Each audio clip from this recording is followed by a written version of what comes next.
Thank you all for coming. If you stand and join me in the pledge of allegiance, that'd be wonderful. I pledge allegiance to the flag of the United States of America and to the republic for which it stands, one nation, under God, indivisible, with liberty and justice for all. If we could just go around the room. I know I'm new to this position, so just to people that I know and people I don't know, but I think there are people that would like to know if you want to go ahead and get us started. I'm Brian Zervis. Last time I was here, I was in the capacity of the owner of Finger Lakes Premier Property. Whereby we manage 280 homes in the Finger Lakes. Today, I'm more here as an owner who owns a vacation rental in the town. Great, thank you. I'm Al Lupton. I own 2 vacation rentals in the town of Camden. Jared Simpson, town supervisor. Gary Fenwick, town board. Greg Westbrook own one short-term rental. Mike Murphy, code enforcement officer. Kristen Smith, zoning officer. You guys want to go back here? I'm Dan Logan, the rental on the lake. Yvonne Chavez, neighbor to a rental. I'm Adeline Rudolph. I'm on the town board and the vice chair on this committee. Dave Sauter, I'm also on the town board and chair of this committee. Kimberly Burkhardt, UCB. So we have a few people on Zoom. If you could raise your hand and then Kim will unmute you as you need to go, that would be great. We just have the first privilege of the floor if anyone would like to speak in the room or out of the room as well. Go ahead, Alan. So I'll go ahead and go. I guess I just had a few comments. I've had a lot of discussions recently, and I appreciate the opportunity to have, an audience, so to speak, today. From my standpoint, we've been doing this for about 10 years. We've got a short-term rental in Florida as well. So I went through the process as they were evaluating putting a short-term rental law in place. It did not go well. It was a very ugly process for the whole community. What it felt like there and what it feels like here is that a law was drafted as a solution in search of a problem. So the problems weren't really well documented. There were really no complaints. Similarly, there was no noise ordinances that they were trying to actually enforce. They were treating a property owner differently than a renter. There was many things that happened that they stood back and said it was in violation of the Florida Constitution and they couldn't go forward with the law. They had to repeal the law. I've got a lot of different comments, even beyond what we have discussed on the law. I mean, things like referencing a 985 page code in the New York State law. I mean, what short-term rental owner is going to read 986 pages to try to understand if they're in compliance with a building code? And then there's no thought given to grandfathering in this law. And so if you look at uniform docking mooring laws, anything else, to have to come into complete compliance with the building code because I asked for a short-term rental permit with an 1818 farmhouse, it's totally absurd. It's not even possible. So I really think people need to step back and be thinking in terms more of an advocacy law that helps people have properties registered, be good citizens to one another, understand who to contact first if there's a problem, not be reaching out to the town of Canandaigua or to the Ontario County Sheriff's Department because they've got an issue, know who the neighbor is, know who the owner is, reach out to them first. Brian's organization does a nice job of sending letters out to everybody, letting them know, hey, here's who we are, we're managing the property. I mean, you should be educating and advocating for a successful, environment that people can work together. And again, with no documented violations, with no documented, complaints that have been verified and investigated to know that it's a renter or it's an owner. I think, again, you're chasing after, you're creating a huge bureaucracy without necessarily solving a problem. So I don't know if you will go through the law, or there'd be an opportunity to comment further on it. Yes. So You will. Can I just make a small response to that? Sure.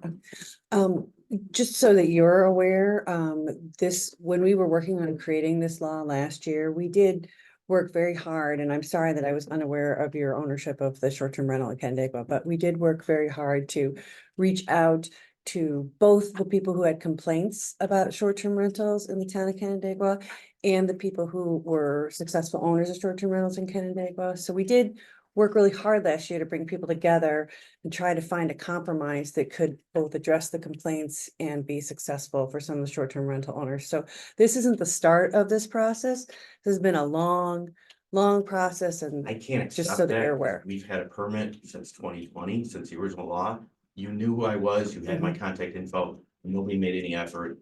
The town's communications never once said that you were considering a new law. So I don't accept that there was this huge effort made.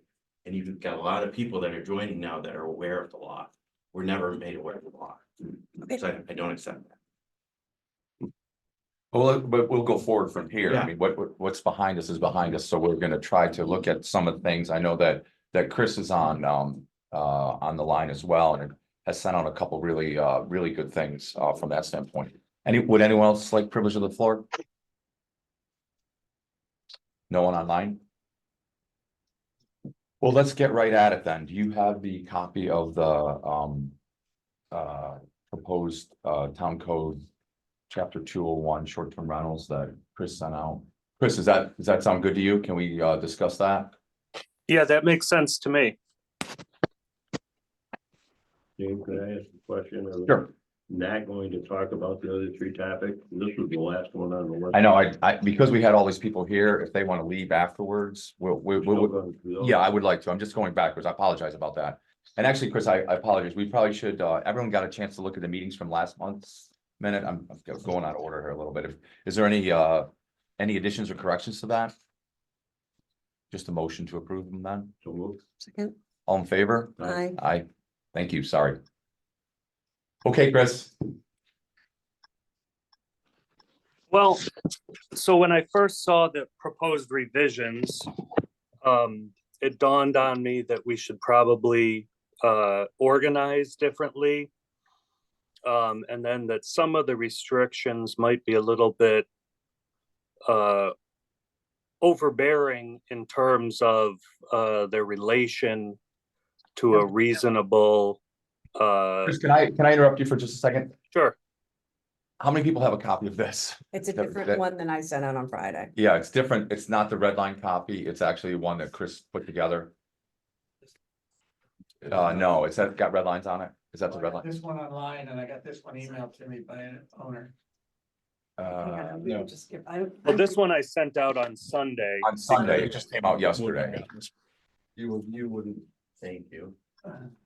I'll go print out some more copies. Thank you. So Chris, we're just gonna get everyone a copy, but you can go ahead. I got it. Okay. It's mostly the substance that's contained in that red line copy you all have. I did make some changes based on conversations with Dave and the town supervisor, just to put before this committee for discussion. You know, it's not up to me what rules this committee recommends for adoption to the town board. For the most part, other than organization, I changed the maximum occupancy from maximum 2 per bedroom to the zoning officer shall establish the maximum occupancy in accordance with uniform code.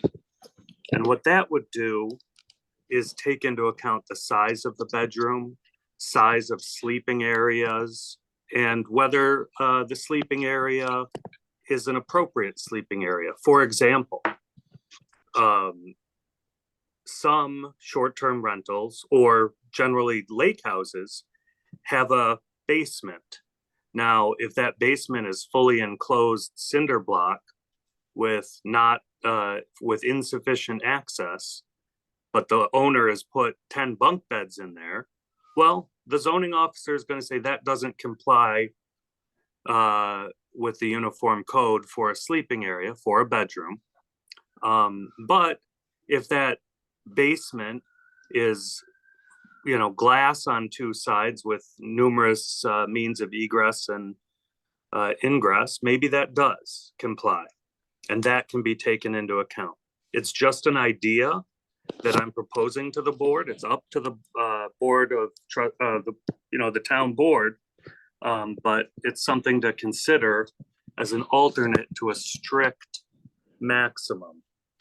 In the same light, I put one parking space for each 3 occupants of the property.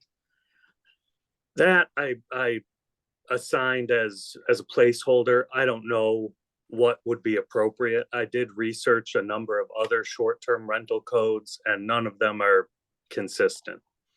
You know, you want adequate parking, but you don't want too much. So it's a delicate balance and, you know, this board will have to consider that and make a recommendation to the town board. Beyond that, I added that no short-term rental shall cause a disturbance or nuisance to neighbors, nearby properties, or the community if such disturbance or nuisance is greater than would be caused by a similar property not used for a short-term rental. You know, obviously we want to preserve and protect the quality and the character of the lake, but some of that is, you know, large lakeside residences where people have a good time. That's not necessarily, you know, a quiet endeavor. So I think that this strikes a balance between quiet character and use of the lake. That's one of the town's goals, and I think this takes that into account. I added fines of minimum of 500 and maximum of $1,000 per day of an ongoing violation. Chris, would you mind just citing where you are in the ordinance so that it's easy for people to follow? If you're like, you just talked about disturbance, that's Q. Yes. Thank you. P is maximum occupancy. And H is parking. Right.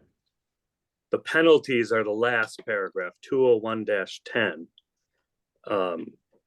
Something that the ordinance committee knows, but perhaps not our short-term rental owners.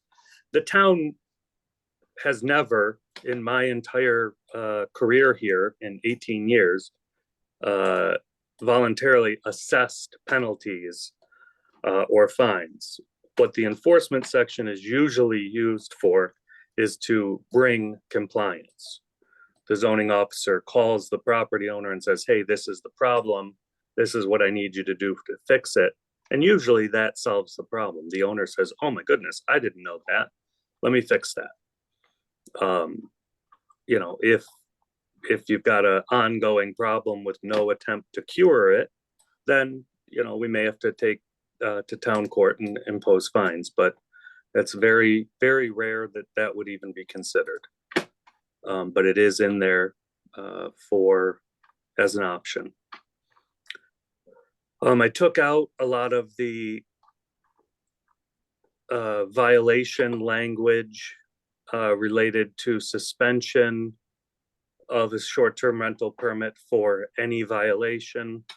That's not how the town has operated in the past, and I don't know that it's how we should operate going forward. I think what this does is strike a balance between what Al was saying and the town's need to regulate and ensure safety and preservation of the character of the community. Something that may be a good idea is to add a section that says something about, you know, the first step is to reach out to the owner or the parties involved. That is what I think it would happen, but we could add language that said that.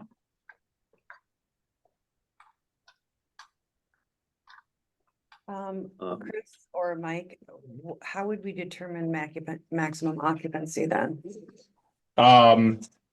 So we have to be careful when we're looking at this. We can't quote building code. Building code is not applicable. The only things that are applicable is fire prevention code and property maintenance code. More property maintenance than fire prevention, but they both are hand in hand. Generally, we'd have to look at what is a bedroom. Chris, I saw you use sleeping area a lot. We can't use sleeping area in the code, unfortunately, because it's not a defined term. Bedroom is kind of what we have to go by. And then just habitable space. So your basic bedroom, you're looking at 70 square foot for your first person and then 50 square foot for every person thereafter. So a 2-person, you're at 120 square foot, and then for 4, you're at 220. The other applicable area is that we have to look at 404.5 of property maintenance, that's overcrowding. So not only do we have to look at the bedroom size, but we also have to look at living room and dining room size as well. Okay, it's not a lot. 70 square foot for 1 to 2 occupants, and then, for example, 6 or more, you're looking at 150 square foot for the living room, 100 square foot for the dining room. We So, haven't- Mike, in determining maximum occupancy, Yep. would it be solely bedroom based in Yes, terms of the calculation, or could you also include, for lack of a better term, sleeping areas? it'd be bedroom. Okay. We gotta be clear with that, because if you call it a basement, well, if you have people down there, it's a bedroom. It's no longer a basement. Same with if you have people in a living room, it's no longer a living room, it's a bedroom. It has to have privacy, it has to have means of egress, smoke detectors, carbon monoxide detectors, the list goes on. And that's really what we're looking at. And that's why we got away from the sleeping area portion. And the last one was, it just was more confusing than anything else. So we'd really be looking at the sizes of living room, dining room, bedrooms, and then making sure, obviously, bathroom facilities are adequate. There has to be 1 on each floor and or adjoining floor. The whole property maintenance 404, it spells out everything. So if you had a short-term rental that was appropriately sized for 8 people, Yep. let's say. And the people who rented that wanted to have their friends over for dinner. Is that a violation? There's 8 people in the house already. Of our current short-term rental? Yes. Yes. So, I mean, we need to address that. How do we address that with what you just said? So that aspect really would fall underneath the overcrowding. We don't have anything beyond that within New York State code. We just look at, again, it's really small, 150 square foot for a living room, 100 square foot for a dining room. New York State code does not look at in terms of a dwelling, overcrowding as you would think a store or a restaurant where It's you've not got a maximum maximum occupancy, occupancy. yeah. We look at maximum occupancy for sleeping, because historically in New York State, the only thing going on in dwellings was residential sleeping, not businesses. So the state is still trying to figure this stuff out. So for dining purposes. Mhm. No. No, but our current law, it is a violation. Yes, yep. Yeah, currently it is a violation. You're not allowed to have any occupancy over what has been established by the zoning officer. So if your maximum, your short-term rental is for 8 occupants, you have a birthday party, you invite 4 people over, let's put it that way. You're at 12, that's a violation. Well, that would be an event anyway, so it's different than Yep. having somebody for dinner. Yep. But But even, Event isn't defined though in the code. what's that? Event is not defined in the code. What is an event? I don't know. I mean, a wedding, holding a wedding, is one thing, having 4 people over for a birthday party. I think it's. It's certainly different to me, right. Well, that was the problem. What if we they're ran outside? What if In it's terms of, summertime? This is all about the summertime. What if they're outside? What if they're outside? What if they promise to stay outside? What if you could prove that they've stayed outside? Well, in my world, I would like to have some code that we wouldn't have to think of that. So what if I'm hearing Mike correctly, if overcrowding is a different issue than occupancy. So it's the people that are staying there, spending overnight, that we're basing that number on. If someone wanted to have a birthday party in a tent outside, we don't really care whether it's inside or out, right? Because when overcrowding would not be an issue. Yeah. Or Hopefully. even if sometimes they're outside and no more than 8 people are inside at any one time. So some of those people could go use the facilities. So the idea of whether or not the septic field can handle that. Then there's only 8 people sleeping there. Those are the people that are doing laundry or taking showers. People that are busy might use the little boys' room like just once while they're there. Most of the time I've heard that it can handle that. So why can't we start talking about this? It's all about summer rentals anyway. Well, I think we are talking about it in this Yeah. overcrowding thing is that I would like to eliminate Mike or somebody else having to go in and count heads, you know what I mean? Yeah. If it came to that, if there was a complaint. So how do we get to that point where it's a workable law? We did rule out events Yes. because there were complaints and they are documented anyway. Last year, Okay. one of the neighbors is sitting right here.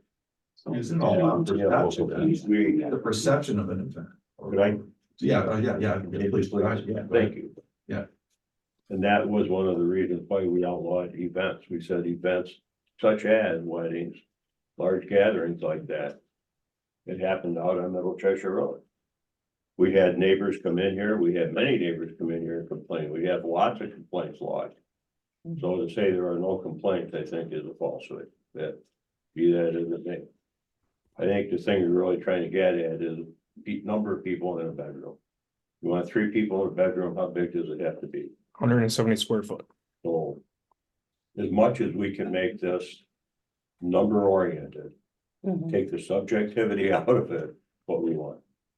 You know, so that somebody doesn't have to make a ruling, it's gonna piss off somebody over here and not over here. Yeah, I think it needs to be uniform, Terry. I agree with you on that from that standpoint, and we have to come up with that equation, but one of the concerns I have is if those 8 people that are staying there, or the primary renter of that wants to have a birthday party and have 10 friends. I mean, I don't think we want to, I personally don't think we, as a town board member, we want to get into that, No, so. it's a transient thing, Right, you know. right. If it's a wedding, it's a different thing for me. I mean, if you're having a wedding All anywhere, wedding or an all day long. Right, right. Music fest or something. right, like that, exactly, you know. totally different. Let me make a point here and then a suggestion. One of the tricky things about short-term rentals is that they are essentially a single-family residential use, but they are also a business more akin to a hotel or a bed and breakfast. You know, I'm allowed to have a wedding at my house and nobody's going to say anything about it, even if my guests are misbehaving and my neighbors get annoyed. Maybe they'll complain, but there's no real law that says I can't have an event at my house. Now, short-term rentals, I think you might have more likelihood of events, or that the events will cause problems, because they're not just a single family residence like mine, where my neighbors know me and very well might be invited to the wedding I have at my house, or at least be aware of it. So you have a dichotomy there. One thing I would suggest is in P, insert the word sleeping or overnight between maximum and occupancy. That's so, because I think we're talking about 2 different things. We're talking about maximum number of permanent transient guests and then events. They're 2 different things. And I don't think they should be related to the maximum occupancy. Does that make sense? Yes.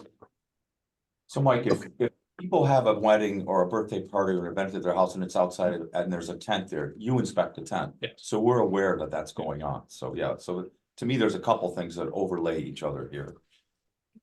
Well- Yes, I would just preface that with the only thing I have authority of over at that time would be the tent itself. I Right, can't right. go into the house. I Right, can't do correct, anything yeah. there, so. But we have been for a year now talking about prohibiting events. I mean, if you want to define events, but prohibiting events at short-term Short-term rentals. rental. So if there's gonna be 10 permits granted at a short-term rental, so I mean. So how many complaints have we gotten? Oh. So I started. Data that shows that there's. We're gonna go to the Zoom folks next after, who's speaking? It's Jared or I got Chris. We'll hit you guys next. I started, we'll say late June of this year. From late June on, we were looking at in total, probably just short-term rental related, 40 to 60, How many different properties? about 30. Okay. How many of those properties were permitted by us? 100%? I couldn't get you that number. to Okay, be realistic. but I mean, just give me your guess. I'm not holding you to it. Probably a good majority, 3/4. Oh, 3/4. And a lot of it was, sorry to interrupt. Yeah, no, go ahead. A lot of it was the noise. A lot of it was trash. A lot of it was they're parking on County Road 16. A lot of it was they've got a party going on at 10 o'clock at night. And I'll be honest, we didn't have the greatest documentation this year because with those ones specifically, it's, hey, sheriff, how are you? Can you please go handle this? At that point, I'm not responsible for it. As long as it's handled by them. So So that, okay, so that as we go forward. The tracking and the enforcement of the repeaters. Yep. Are the ones that we need to really target. yeah, and we're looking at different avenues for that. Sarah's unfortunately here, but I know there's another software that we're looking at proposing to switch to, which not only has the ability to track, but it also has the ability, it's got a 24-hour hotline where someone can call and complain instead of calling me. They call them, and then in turn, the first thing that that company or that software does is call the property owner. And if it's not resolved within whatever time we set it at, then it calls me for the enforcement action. But it does notify whoever is on record as being property management, 24-hour contact, etc. So, Cause that's the next key that we need to have to face, and I think I like that to clear up the 70 plus 50. I mean, that takes the guesswork out of it, and each property will be unique. Rather than saying 2 per, which creates a lot of angst because bedrooms are not all created equal. And then the whole idea of defining what an event is, because all events are not created equal. An event to me might not be the same as an event to someone else. So we do need to, unfortunately, I think, define that. Because we are trying to eliminate, some of the larger, more obstructive, because they might create issues. That's where a lot of the issues come from. But we don't want to deny the families that come in and want to have their grandkids over and have that dinner, because they're all coming together and grandkids are going to come and visit and have dinner and spend the afternoon, but now they're out of compliance and technically breaking the law. Because they're there. We don't want to create that situation. One of the things that when we were working on creating this last year that we talked about a lot, I'm sure Terry will remember, was just trying to define that spot for occupancy. Like a lot of things were focused on this number of 12 because there was a feeling that, the larger short-term rentals have an opportunity to just become an event in themselves. If you've got 24 people renting a house, kind of is an event, So it was trying to define, that's why we were talking about trying to create a special use permit through the planning board potentially to have a little bit of extra opportunity for the planning board and the zoning inspectors to reach out and work with the owners of these properties. That's why we had originally defined it as, just goes to the building inspectors if it's less than 12 people. And if it's more than 12 people, then it's going to have to go through a special use permit process with the planning board. So part of the problem, and that was something that also came out of our discussions with the short-term rental owners and the neighborhoods with complaints in the last year. So that, I mean, that's still a concern of mine is I think there needs to be a little bit greater oversight when you've got a large scale short-term rental as opposed to a smaller 4-bedroom house with a couple families in it. So. Can I understand correctly that you have a process where you have regulations that are approved by the code enforcement, but then you have a special use permit or a variance? And someone like myself with 15 acres who has substandard bedroom sizes. Yeah. That I brought up to code recently, the building departments approved them. Yeah. But now they're not counted as bedrooms. No, well. So if we can acknowledge that every property is unique in the area, so. Yeah. Especially the bigger ones are. Right, Yeah. so where I came today primarily was to see if we can impose a variance on this process. Whereby people that have unique situations can be approved. I think there already is Yeah. a variance process. Where you're so. heading. with the current process and Chris, chime in here if you care. So the current process is underneath a special use permit. Not only has it been recommended to us by our town attorney, but also by county planning board that we remove that process from zoning. And create its own chapter, okay? So currently, as it stands with the current law, you can request a waiver because it is underneath that special use permit.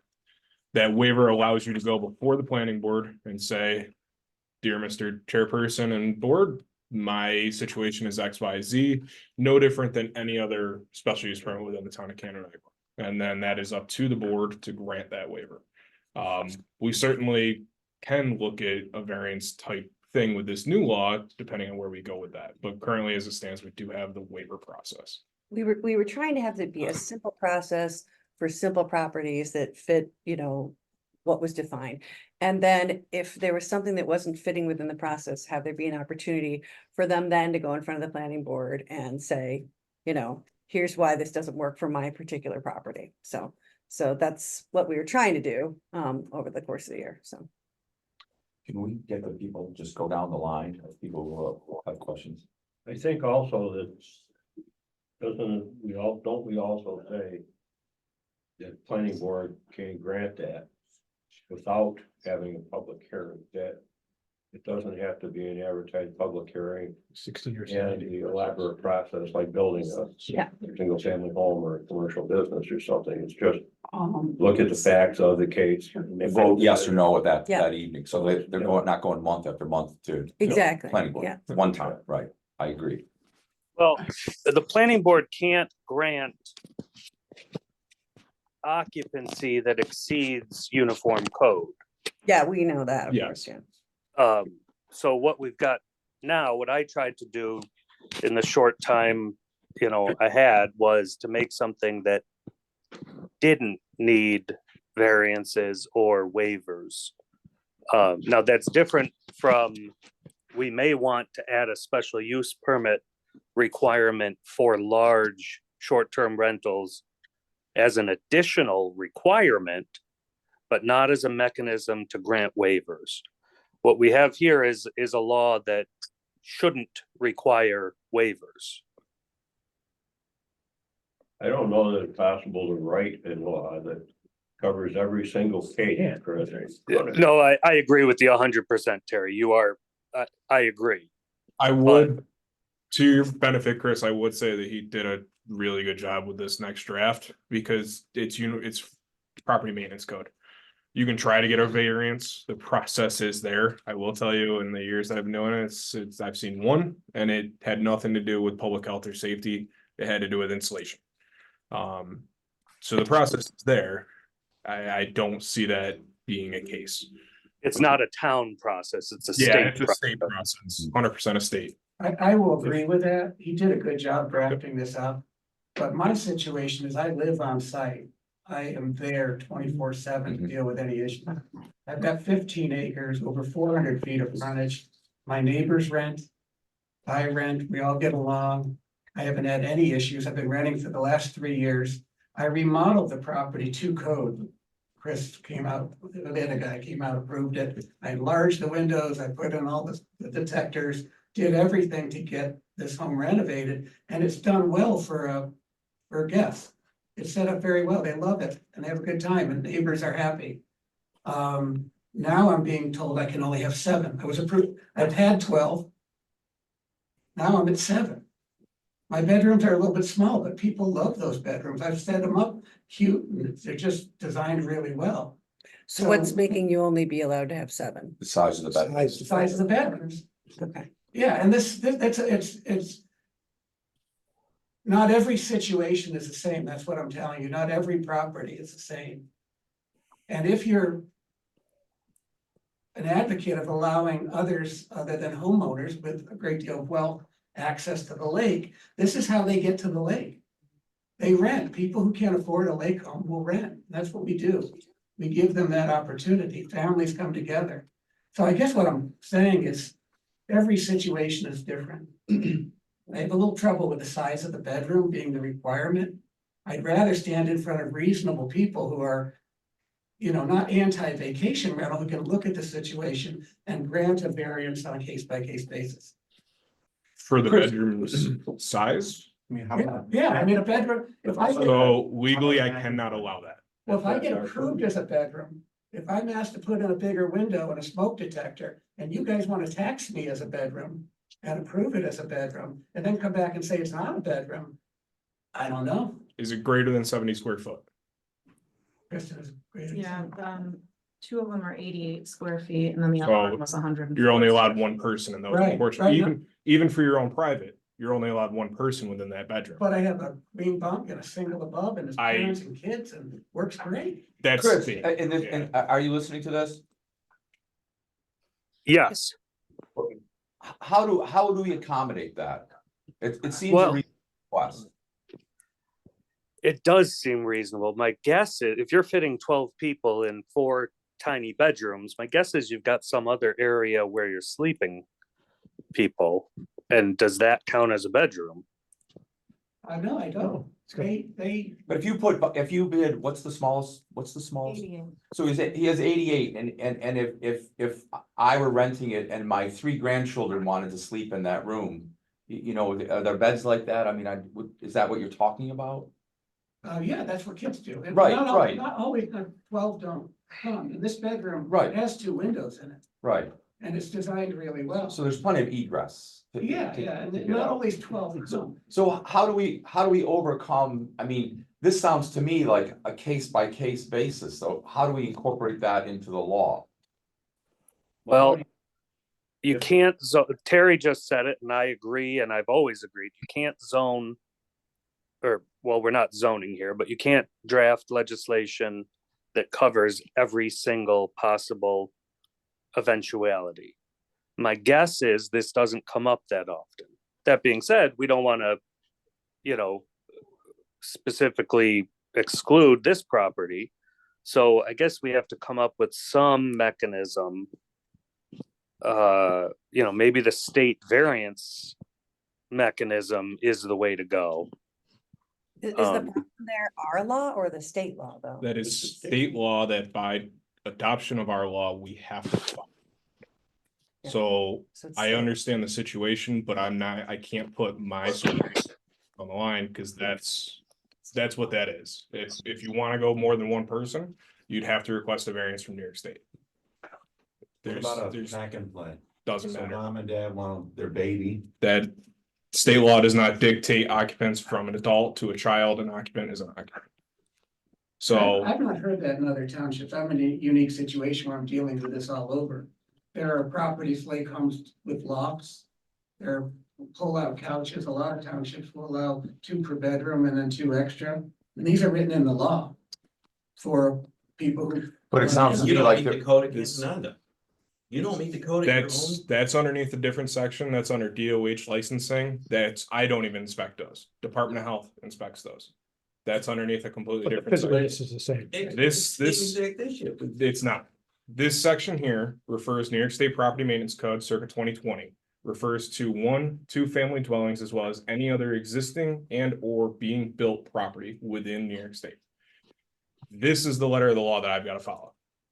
I can't worry about it. I understand that, but that's DOH. No different than if you wanted to have a campground with 5 cabins. I have nothing to do with that. That is 100% done by Department of Health. They run all of that. I can't go past this. This is no different than if you have trash in your lawn. I have to follow this. If you've got no heat in your building and you've got 30 tenants that are freezing at 50 degrees, I have to go by this. If you wanted to go beyond this, you got to contact New York State. I have no other means of allowing anything more than that. Existing non-conforming does not apply. Does not apply to New York State Property Maintenance Code. It does not. And that's why it's so broad. It's 70 square foot a bedroom. 70 square foot is about the size of a twin bed. So is plus that what the room to town get will around. begin to impose upon people who have private residences? You have to? You're single family owner occupied? Yeah. If I can get in to prove that, yes. But the problem is I can't get in. You're asking to operate a business within the town of Canandaigua and having other people's safety and lives in your hands. From a codes perspective, my worst nightmare is at 3 o'clock in the morning, I get a phone call for a fatal fire within the town. Now, if we go back and we find that that occupancy, of that bedroom for 88 square foot, not to use you as an example, but has 3 people in it, you're in violation of property maintenance code. Not only are you held liable, you are held criminally liable because you went over that occupancy. New York State doesn't preference that, well, I'm a property owner, I shouldn't know the code. Just like you don't know all the traffic laws, but if you violate them, you're held liable. It's the same situation with code. And we're issuing a permit to allow that. I cannot, and I gotta preface this, I cannot be less restrictive than New York State code. Not only will I lose my license and certification, the town will be held liable. So I can't go any less than this. If you're at 88, if you're at 72, your allowance is 1. If you're at 119 square feet, you're allowed 1. I can't go anymore. So no matter what we make our code, it's not going to, his 3 people in an 88 square bedroom is never going to work. Well, unless. Unless he applies Unless to New a York State. variance, yep, unless a variance is sought after and approved by New York State Department. Likelihood of that, just your guess, the likelihood of that happening? Honest, Yeah, no, I'm asking, not gonna happen. right, that's what I'm. Ever. How is it these other towns are doing this? So I wonder if we can get examples from other Can't speak towns. to You have, what town is operating with less than the New York State requirement? I've rarely seen the square footage in there. It's usually 2 per bedroom. 2 per bedroom. And provided the bedroom is, the window size and the smoke detector, that's right. There's no windows, it's not a bedroom. Right, But as long as it's on the tax roll as a 4-bedroom or a 5-bedroom, that's the basis for the occupancy. It's usually 2 per bedroom plus 2 extra for a pull-out. And some are more strict than others. Some towns are anti-vacation rental. There's often one person on the board that just wants to get rid of them because they live Right. next to one. Others realize the value of vacation rentals, the benefits to the community, tax revenues, property tax values, real estate values, right. those types of things. So that's disappointing what he's saying. We got a lot of townships that are, I can get you the laws. I would love to see, some of those examples and just to have that knowledge. I mean, if We there's, tried them all, I it's- guess. I mean, Eaton. I trust Mike that he knows the code, right? That's what I'm concerned about. Because building off that, I can't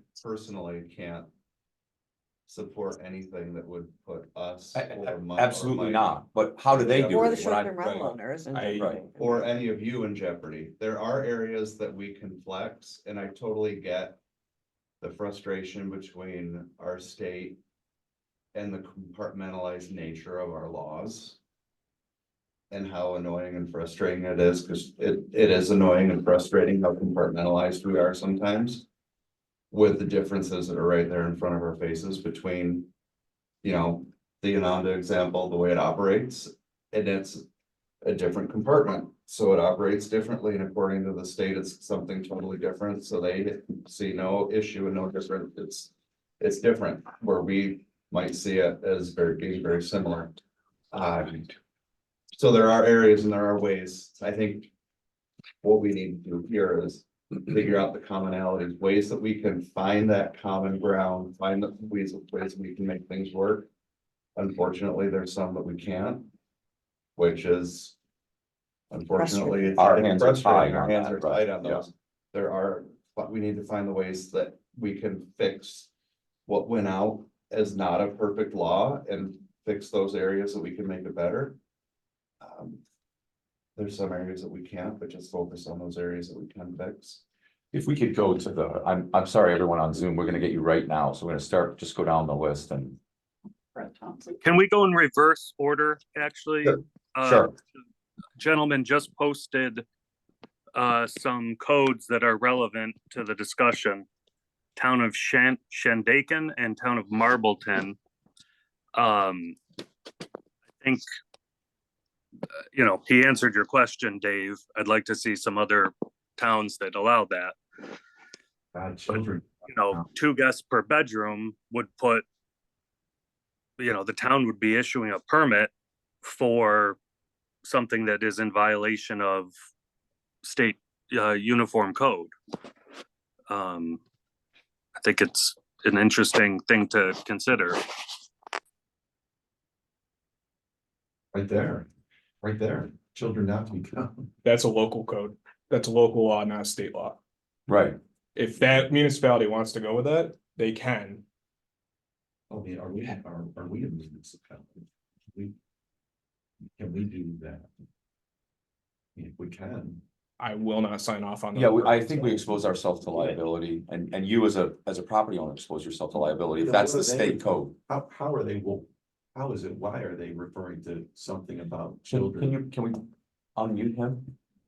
Oh, let's see that. Maybe they don't have a good code enforcement officer. There's a lot of communities. That's what. No, I think what that code is a minimum requirement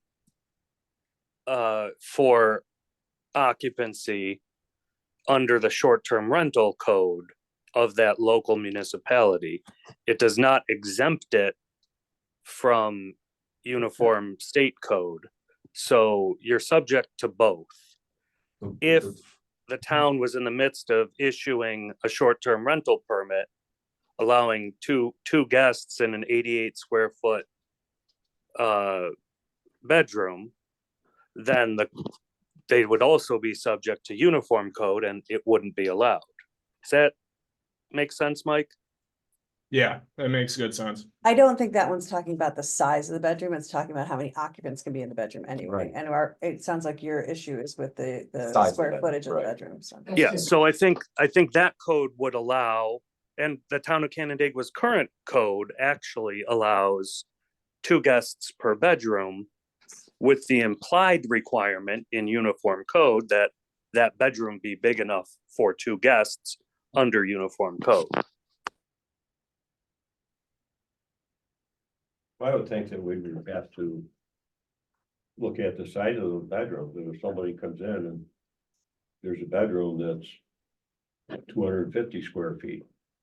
Well, it's not just 3 people, well, it'll be 2 plus 1 for every 50 220. square feet, so you'd be able to put, more people in that one as opposed to one that's 120 square feet. You'd almost have to look at each building, bedroom by bedroom, to ascertain what the occupancy could be. And that's Might what, be more than 3. that's what we've been doing underneath the current. That's why we started asking for the dimension floor plans to show that, so that I had the wherewithal and Kristen had the wherewithal to say, this is the size, this is what you are allowed to have by code. Here you go. Well, that takes any subjectivity out of it. It's a very cut and dry process. Yep. So it could be more, it could be less in this case, so. Ryan, are they back to back by chance, 88? Yes, You could get to a 3 unit, 3 people. Cut the wall, hold the wall. But you just redid them. I just redid them. I know. I've been. No, I know. what You're you're saying, beautiful Greg. too. He's done a great job. Wastewater fields. Unbelievable job. Pardon me? Even the wastewater fields were built to accommodate the number of people Bedroom. at the time, and and then all of a sudden, kind of cut in half in terms of number of people suddenly, but Well, Mike, you base that on bedrooms, right? Septic is based off of bedrooms. Yes. Right.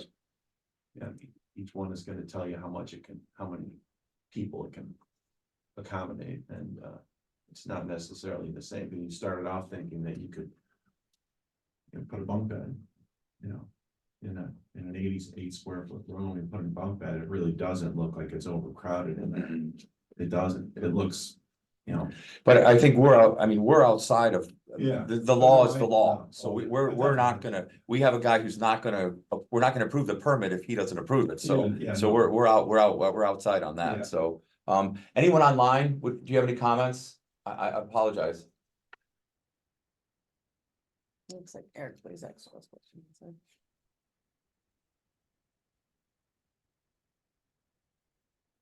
Are you unable to unmute him? Oh, he's muted. Oh, there he goes. Hello? Can you guys hear me? Go ahead. You can hear me? Okay. Yes. I'm just, I understand the code for overnights. The events part that you started off talking about is a little confusing to me. Like we have, like others on, on this call, we have 6 acres at our rental property. We have people that booked our property a year ago. well, 6 months ago for this summer to have an outdoor 25-person wedding in a tent. And so I think that, that's something that I know you guys said that you're going to try and address that. I think it needs to be addressed, because people that come in from out of town to a place like Canandaigua Lake like to use that property for those types of things. That's why they're coming here. And those 25 people aren't staying at the house, but those 25 people are all staying in this community because they're having a wedding at that house, which helps everybody in the community, including Sager Marine and German Brothers for their boat rentals, including restaurants and stores. And so I think that you have to keep an open mind there, especially considering that you're not considering imposing these types of laws on, long-term rentals, 30-day rentals. I know people who rent houses for a month down here from Pittsford and have bashes every weekend, much larger than the renters that we have at our house, because the renters that we have at our house are from New York City. They don't know 70 people in Pittsford, right? And so I'd be interested to know what kind of data you guys have that suggests that the short-term renters are more likely to cause a ruckus than the residents of Canandaigua and the longer-term renters. Is there data that does suggest that? We can only base that on complaints from the property, right? And that's all we could look at. Understood, but aren't there complaints about residents and long-term renters as well? You're anyway? In regards to, Noise ordinance, parking on the street. Let me put it this way. The house that we actually live in, we have teenage children that drive, and so do their friends. And we have a rental house right next to ours. We have more parking than they do, but we also have 10 cars sometimes lining the street, and they never do. Right? But we're a resident. And so that's okay. But if the renter wants to have 5 cars on the street because they want to enjoy the lake with some of their friends for the afternoon, that's a no-no. And so it just doesn't make sense. What you're talking about doesn't make sense for people that want to try and enjoy a lake house as a lake house. Now, our rental is not a lake house, but it's, a 6-acre secluded property with a pool. And so people should be, and with a deck that holds, we used to have parties with 200 people at them. Without any problems and without any complaints. And I'm sure none of our renters have ever even come close to a tenth of that. And so I'm just wondering what data there is that suggests that they're more of a nuisance than actual residents. Because I know our renters are less of a nuisance than I was. I'm not sure that data exists, but I mean, we can certainly try to find that out if that does. Well, I'm just wondering why we're coming up with these laws at all if they're not more of a nuisance. So it's a good question, and it really gets to the nature of regulating short-term rentals. I think Dave's right. We don't have that data. And it may be that we don't have more complaints right now about short-term rentals. So then it goes back to what Alan was saying. Excuse me. That you're searching for the problem. Excuse me. The concern with short-term rentals is that they could pose that problem. And instead of being able to go knock on the door or, apply pressure to the people who are causing the problem, those people are gone by the end of the week. So that's the concern, is that short-term rentals have a nature that does not subject itself to the same regulatory enforcement that a permanent rental or permanent residence does. If your 10 cars were really bothering your next door neighbors, eventually they'd call the town or the sheriff or start keying your car or slash your tires or knock on your door and say, hey, this is really bothering me. You're causing this problem. Would you mind doing such and such? Right. But with short-term renters, they're gone by the end of the week. Right. But so it's the potential for a problem that we're trying to regulate. Okay. I don't disagree with you. Your point is well made, but and because nobody ever has slashed my tires, I'm assuming that they would not do so to a renter either. That's my point. Since I haven't had any complaints about my kids' friends' cars in the street, why would we assume that that would happen because it's a rental? And so, Good point. yeah, so But- that's what I'm saying. but Like, you don't all I'm know. saying is that the use of these homes should be, I mean, these people are renting these places because they want a home away from home. They want to be able to have guests over and not just 8 people on a deck that holds 50. You know what I mean? Now- It's In But my mind, I think some of the revisions that we're looking at would accommodate that, but I think we have to look at. Like, would you want 50 people sleeping in a 4-bedroom house? Of course not. That's a fire issue. So I mean, I'm with Alan. I'm not looking to create a problem that we can solve. We're trying to give people some guardrails that they can operate on, and you as short-term rental owners, I would think you would appreciate that, so that you're in compliance with not only the state, which your own liability insurance would get involved with, but also with the town. yes, as long as they're reasonable. But like Chris Right. just said, that basically he's trying to predict issues that could arise. So that is searching for a problem. That's what Chris just said. I think it's just a statement of what town is willing to tolerate and not tolerate, so. Yeah, but why is the question? Why would you tolerate it from a long-term renter, but not a short-term renter, for example? Well, I don't think we would tolerate it, and it's really up to the neighbor to tell whether your neighbor's gonna tolerate it or not.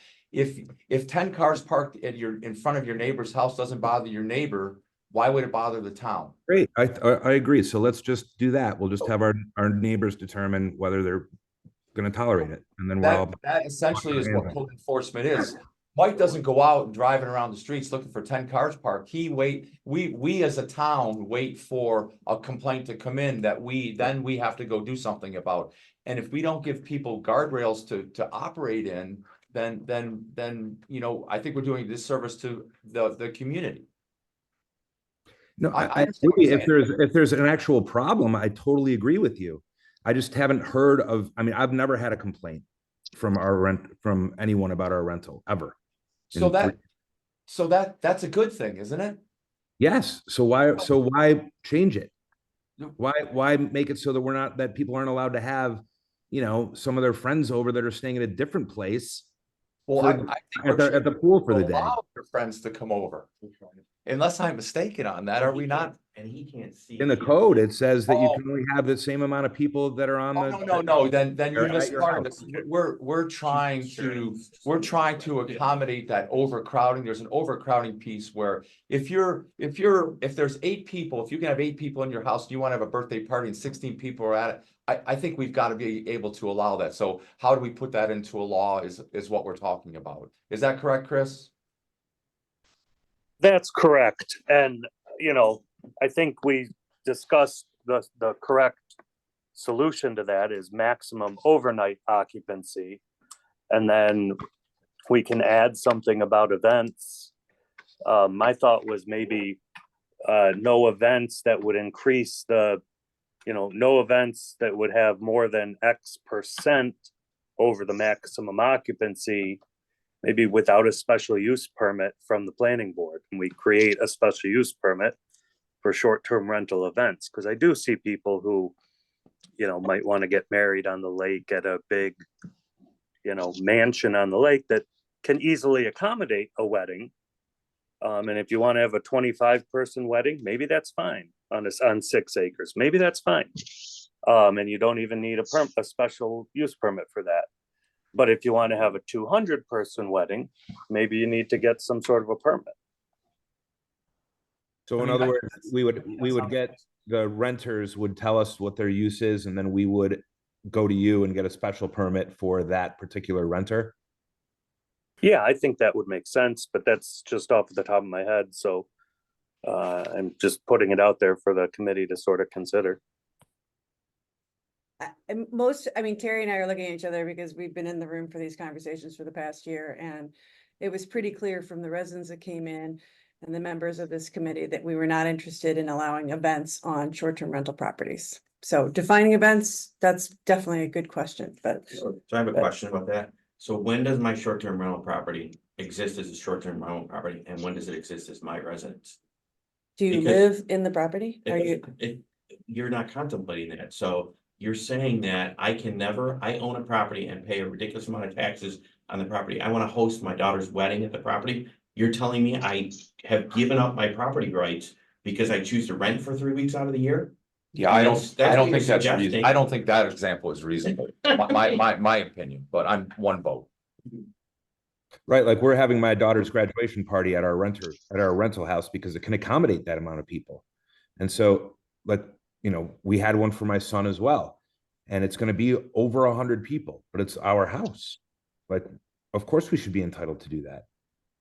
I just wanted to say one thing. This is Brett Thompson on that. I understand the complexity of both the interests of the property owners and of all of us that own short-term rentals. I own a short-term rental that's a lake house on the lake. I think that particular question, at least for me, I think the difference would be, and I don't know if it says it in the code, I'd be interested, is if we're using our own house, we're not paying, it's not operating as a business, it's now a residence that we own. I don't think that this would apply, and we should have the same property rights as someone that owns a house, because most of the examples that have been given on this call is that when it's a business, the town has an obligation to protect the guests that are there and to protect the neighbors for a use that's uncharacteristic for that zoning area. But if we're using it and we're not collecting rent and we're using it as our own house, at least my assumption when I read this whole law would be that I would have the same rights as a resident property owner. So I guess I'd like clarification if that understanding is correct. Chris, do you want to weigh in on that, please? My reading of the definition that we've got, and I added something to it for purposes of discussion, but it says that operation of a short-term rental for purposes of this chapter shall mean the rental of a dwelling unit or dwelling units for less than 30 days. And then I added, and shall include the marketing, listing for rent or other means of offering and or making available of said dwelling unit. In an attempt to be able to regulate the posting, if you're listing your house as a maximum occupancy of 60, we want to be able to say, hey, cut that out. But what we've got here is renting. I think where this You're not all, renting it, you're not really subject to this. Okay, great. And then the other thing I just want to, since I've been on wanted to talk for so long, just one last question. So also the day use, I know you guys are talking about fixing that. I do agree that limiting it to the overnight guests for day use is probably my biggest feel where the current law written is unreasonable. I have probably reviewed, I don't know, probably 24 other areas, and I posted a couple other ones too, like they have one here for Lake Placid. I don't know if it's the most recent law. I've been finding stuff online. I don't know if you talk directly to them, it would be their most recent, because they're probably going through the same processes you are. But they allow the day use to be twice the overnight occupancy. I understand the zoning issues with the number of people per bedroom and the square footage. I do find that if you with it, not taking the square footage into account at all, that 2 per bedroom, how the law is currently written, doesn't make sense. I understand the square footage per bedroom, especially if New York State law is there. But I definitely think, and I hear this thing where you keep using like a birthday party, and so it has the word party, and then it starts to feel like an event. And I think there does need to be a better definition for event. But examples of day use aren't usually, we keep using the example of party, and I think party drives with it noise. And then of course, that's one of the things that you're trying to prevent for residents and for enjoyment of their property. I do think that your statement, that the Q statement that says the should not cause a disturbance is no more than another lake house. And I think that's a good addition, because I have neighbors that rent and I have neighbors that don't rent, and certainly the neighbors that don't rent make quite a bit of noise too, especially if they have kids over. I mean, if kids are playing in the lake, there's going to be noise. I really think that the day use piece, people sometimes just have grandma and grandpa over. It's not really even a party. They're just there to visit. I definitely think that the language needs to be improved for that, but also taking into account, I understand the parking concerns, but somehow in there, define event better. For like an event would be like if there's music or DJs or a true party in the sense where tons of people are coming. But if it's a few people coming, family, someone rents a house on the lake, we rented for years before we purchased, and we would just have family come out. They weren't really parties. They would come out. Yeah, you'd have hamburgers and hot dogs, but it was the same thing we would do if we had owned a house. We just couldn't afford one then. That part I think is. Thank you. I think your day use point is actually a good one. I like the concept that you brought up of day use being twice the approved overnight occupancy. I think that could reduce larger scale events.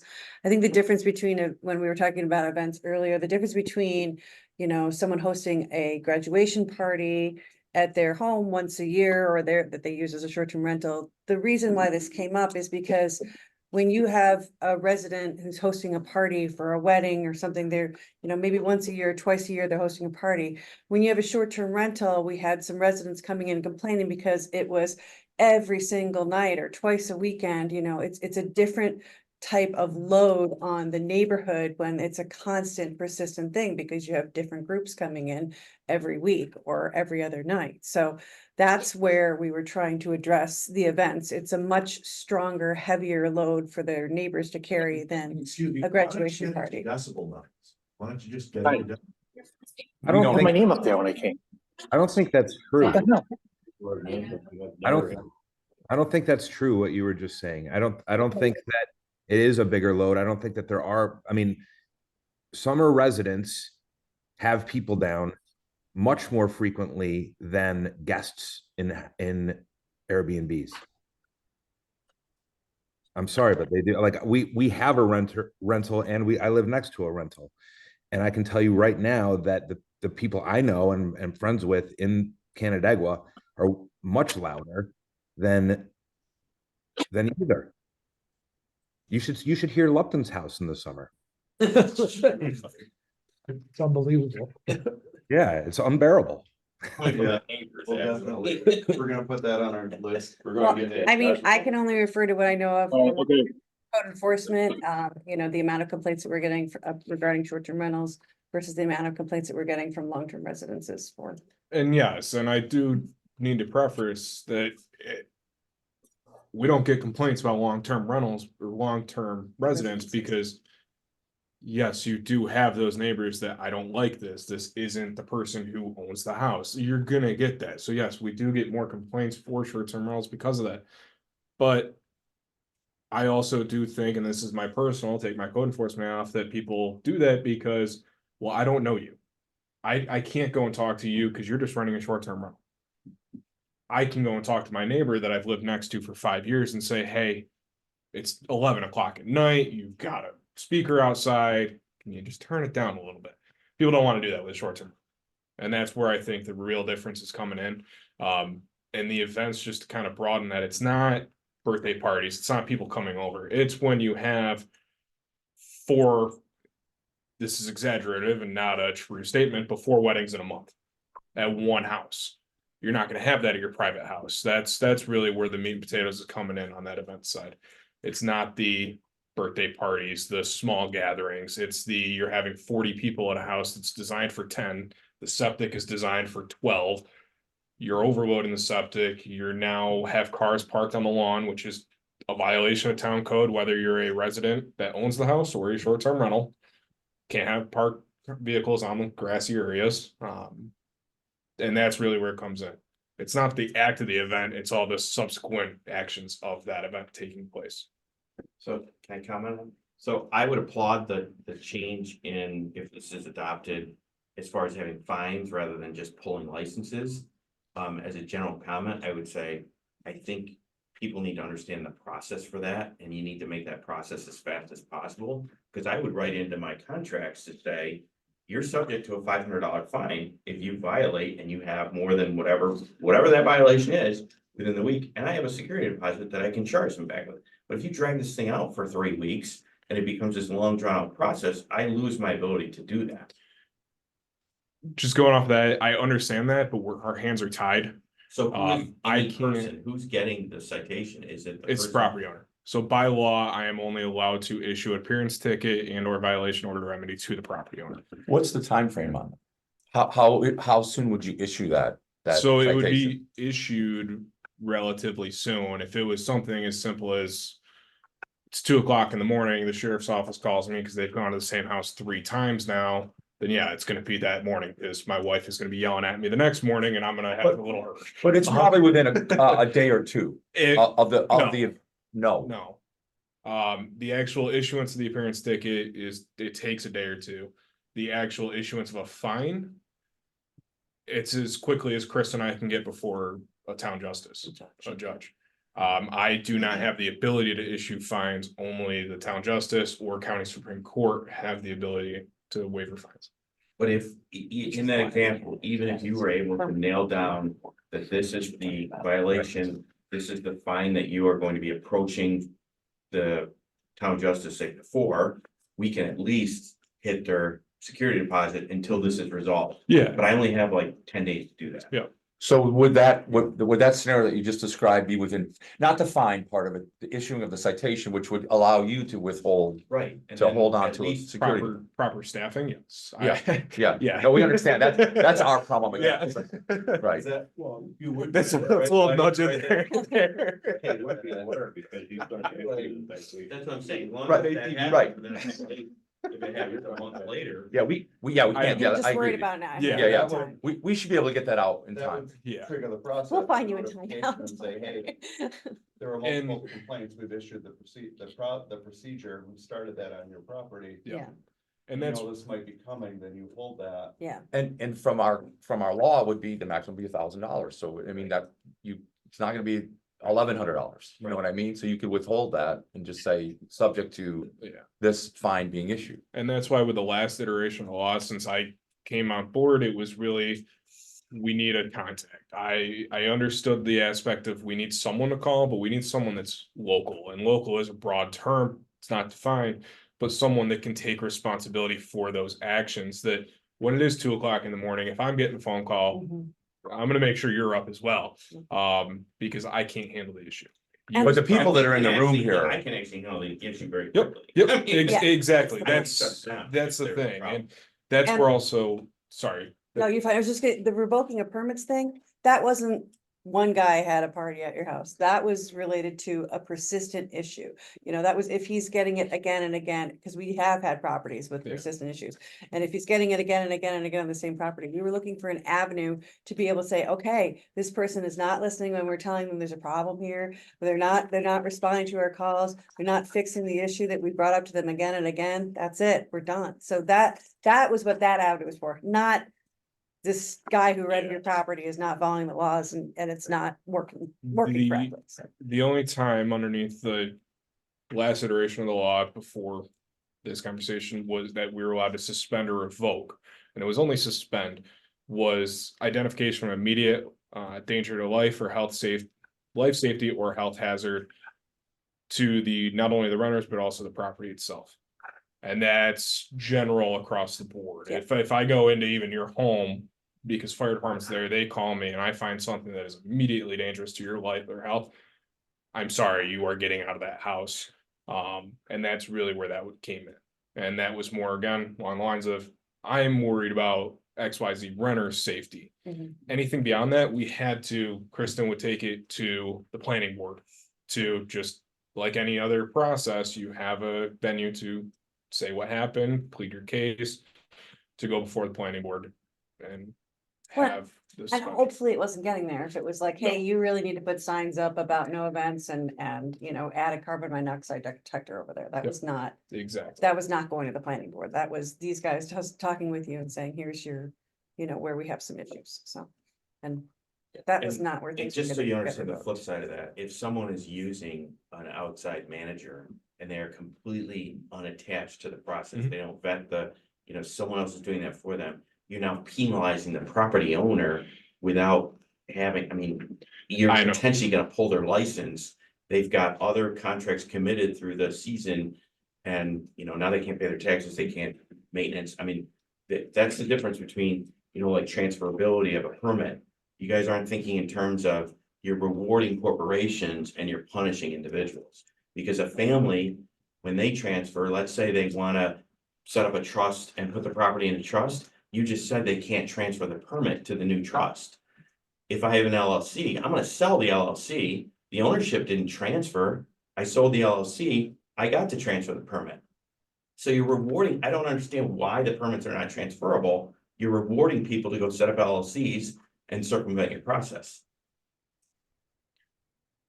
Chris, you want to weigh in? Yeah. Yeah, I think that's an unintended consequence, and we can add some language that, I don't know, I don't think that's gonna be a huge issue, because if you sell your LLC, very rarely is your buyer going to want to buy your LLC, because they'd be buying your liabilities or past debts as well. And you know, if somebody slipped and fell on your property 2 years ago, they can still sue that LLC for 3 years. And there's no way to know about that coming down the line. Very rarely does someone want to buy an intact pre-existing LLC. I see the concern, but I mean, somebody buying a real estate, buying a pre-existing LLC that owns that very valuable asset would be out of their mind to put it in an LLC that they can't predict potential liability on. So it would probably get into a new LLC at some point before the transfer. Chris? So that would be my response. So Chris, how would we address the concept of, you know, Joe Johns owns a property, we have a lot of persistent issues with it, their permit is revoked, and then Joe wants to sell the property to his brother Jim and transfer the permit over. That's why we were trying to avoid that happening, is to not continue dealing with the same owners that are just changing their names and transferring the property over to them. Yeah, that's absolutely a risk. And could happen. I just don't see it happening enough. I mean, we can explore avenues by which we can prevent that from happening, and to address, you know, maybe we put something in, STR permits are not transferable unless, you know, interfamily or for estate planning purposes, and the new owners have to come in and sign the acknowledgements that are required with the application. You know, Joe changing the name of his LLC, I think we're covered there, because he would still, if he's changing the name of his LLC, the permit's not transferable. I mean, it seems attenuated at best, and I think we can still enforce, you know, the code enforcement or zoning officer can still suspend a permit.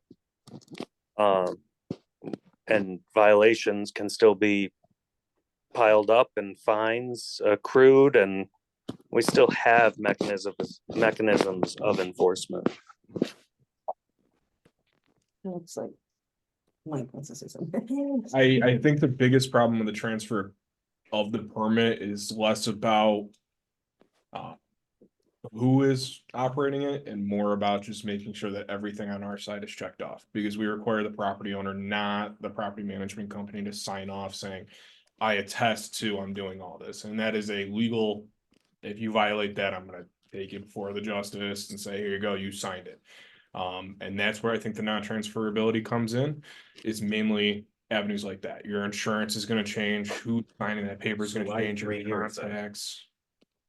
As far as, Why do you make a 3-year permit? Why is it not a 1-year permit?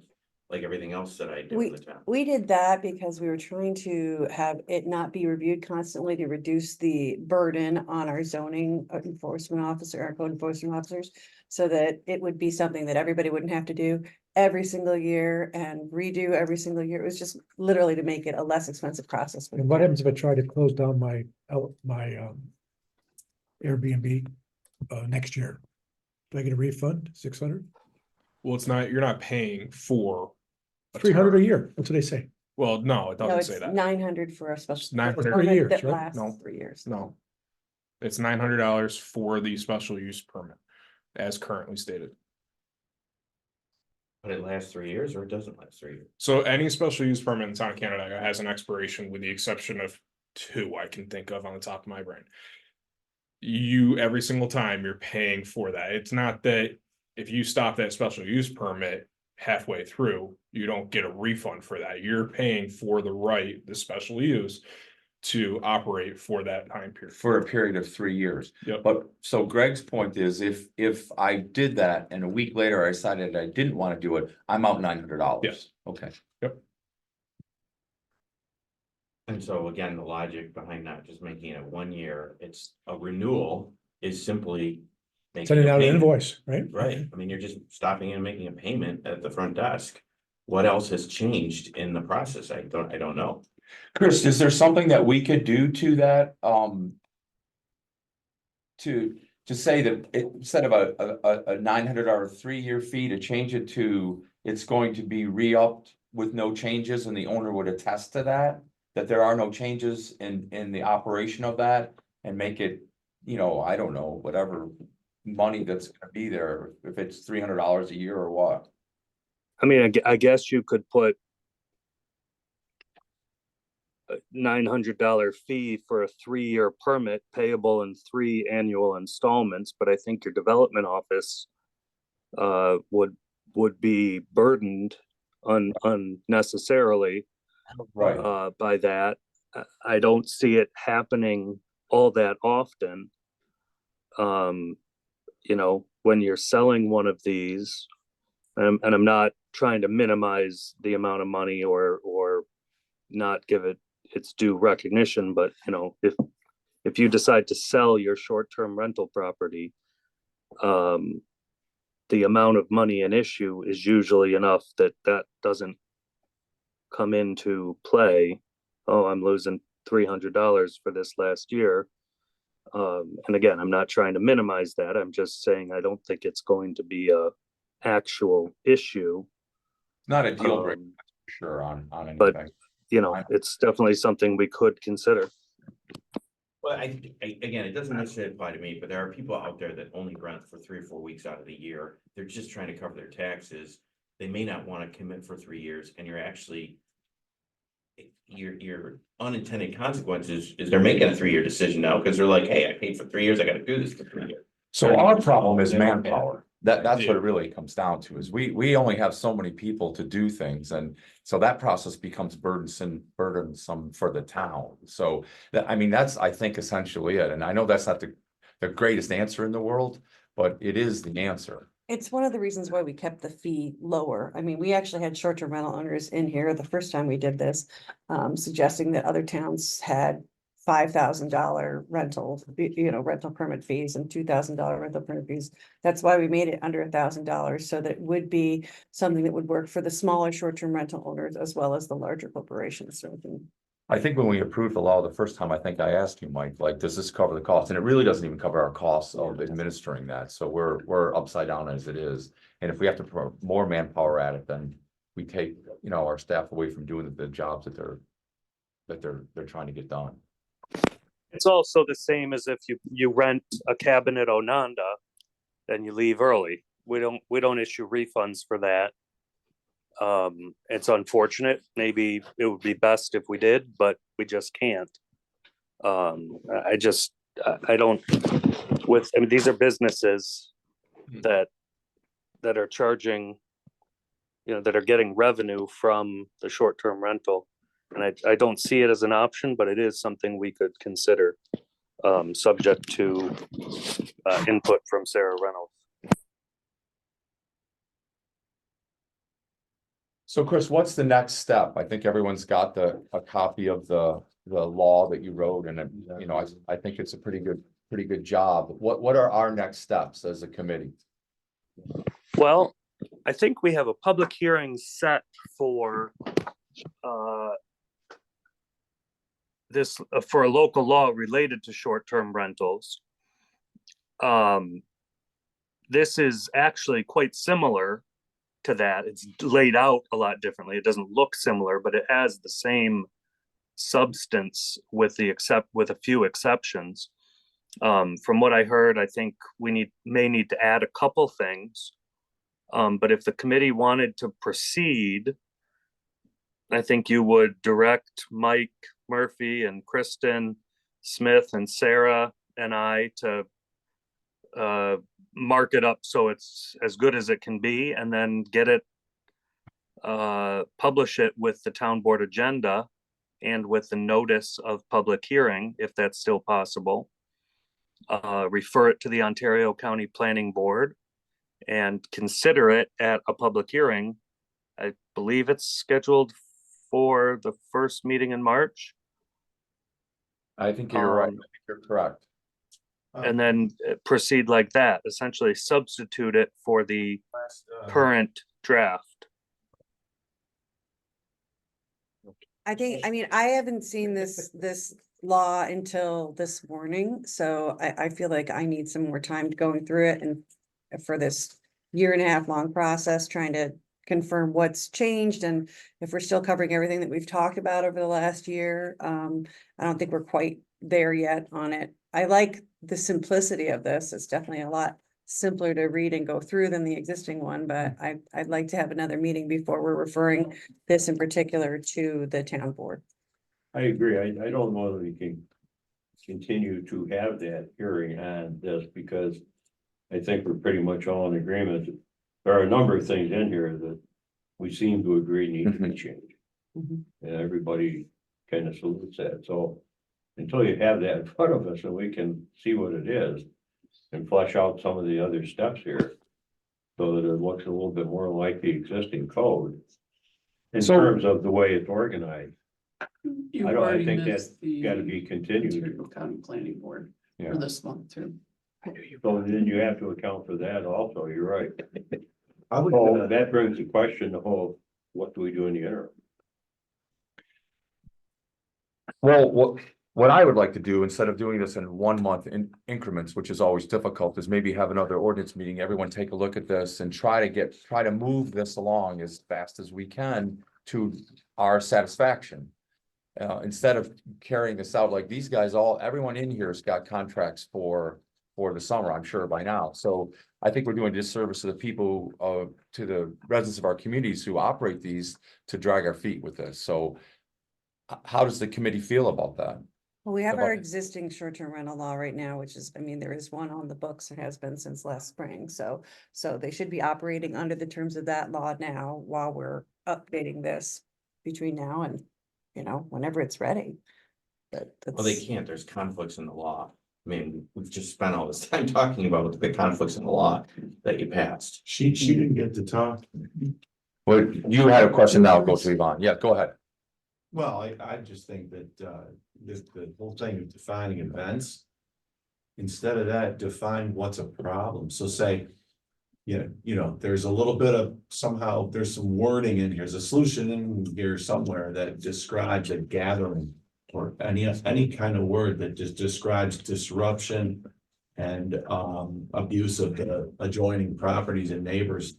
That might just forget the word gathering, event, all that, just things like noise, how loud, just by saying, if you can be heard, if you can hear somebody from 300 feet away, you're probably causing an issue, even if you don't think, there's something that uses the word noise, uses the word parking probably. Well, parking we can address because we already have laws that, noise is a difficult thing. We do not have a noise ordinance, so we can't say, Mike, is that right? I mean, we can't, right. Yeah, but there's some wording in there that could bring it up, that could say that, I wouldn't be good at brainstorming that right now, but why not think about that? And I don't disagree with a noise ordinance, but that's not, I mean, it could be germane to this and we can always amend a law to that, But it but sounds like the events really are more about, disruption, it does sound like the word disruption. right? Or, stopping somebody else's ability to have fun where they are because they're having to raise their voice up and above, because even renters could probably knock on the door and say, we're having a wedding.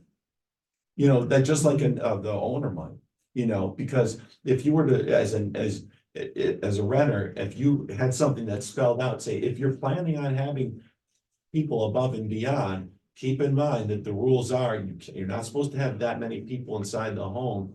But if it starts raining really hard, we can understand if there's some people coming into the living room while the rain's passing, they might be breaking the law for a second, but in the spirit of it, you could suddenly start talking about you're crossing the line when you do this or that. And you could use words that could be flexible in terms of, you know, we understand if it's a family reunion, it's probably not the kind of thing that's causing a problem.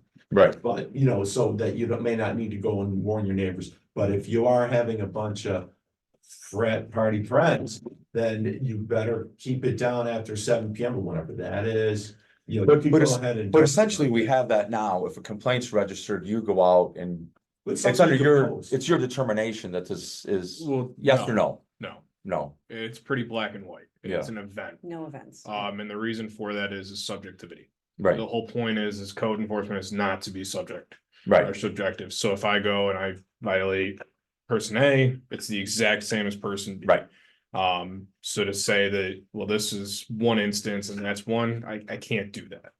I can't build a case off of that. Right. But that's why it could be not vague, but specific words that are probably gonna bring it to a reasonable person. I'll bet you the lawyer guy here, whoever looks over this could approve of something that was. We have to enable our code enforcement people to go out, like you just said, it's a uniform across the way. So, Yeah. so we don't have a noise ordinance. If we had one, that would be different, but it's a different issue. Yes, Yvonne, do you want to go ahead? It'd still be a warning. Yeah, Thank you. Been trying to get you. sorry. To follow up on Terry's, we do have a short-term rental as our neighbor. And owners live in New York City. And their first event was horrendous. It's in the past, but it was bad. And I think a lot of people called, or several did. He was, a neighbor called him personally. We had no problem after that. So, you know, in fairness to the absent owner, it did stop. So I was grateful. Just a couple of questions. The place on the hill is beautiful. It's got a weight room, a theater room, and, you know, everything you could ever want is up there. I live in an old farmhouse down at the bottom next door. You've got something here about dress being placed prominently. I would appreciate that from the standpoint of the renter who have pulled up in our driveway and thought they were being charged $1,000 a night to rent an old farmhouse. So, you know. Open your door wide open. Did you take their deposit? Well, and not only from that standpoint, but from a fire standpoint or an emergency standpoint, we definitely will work on that. Okay, and you talked about a 24-hour contact phone number. Will neighbors have that so we don't have to call? I mean, hopefully there's going to be nothing, but. Well, I think Alan brought up the point that he goes to his neighbors. I think, I don't know if we can write that into our code, Chris, or not, but I think that certainly is, you know, 201 1.1.1, that we should really make sure that people have that, you know, surrounding the short-term rentals. That Alan was talking about, to go out and build camaraderie and unity within the short-term rental group with the neighbors, because like Yvonne said, once you got to talk to the person, it was okay. That's a big thing. It's a big thing, right? That's the unknown. It's once you get to talk to your neighbors and figure it out, it's like, okay, we're good, we're all set. For the most part, and that's what fixes it, to have that, that advocacy group. And that was my point about if you renew once a year, you have a chance to engage with the owner of the short-term rental to say, here's some new best practices. Here's what other people are doing. Here's a handout sheet that we're giving to folks to make them aware of things that you should be thinking about or doing, or the law changed in this way. You should know that it's changed. How do we inform the short-term rental owners right now? If like, so we have the law in the books right now, we're talking about potential changes. Would we normally send that out, or would we assume that they would just know what the law was? We just follow like any other public hearing notices, all that's published. The agendas are published for this meeting. Yeah. It's nothing outside of the normal of what we do for any other. All are on the cloud permit though, right? What's that? The permits that you're gonna grant to these folks, right? She was talking about the change for the local law. Right, but I'm saying that's a mechanism that you can send a message out on that to anybody that has that short-term rental status. If directed by the committee or the board, we can do that. That may make We sense follow to have there those be do we have a clear list of their emails?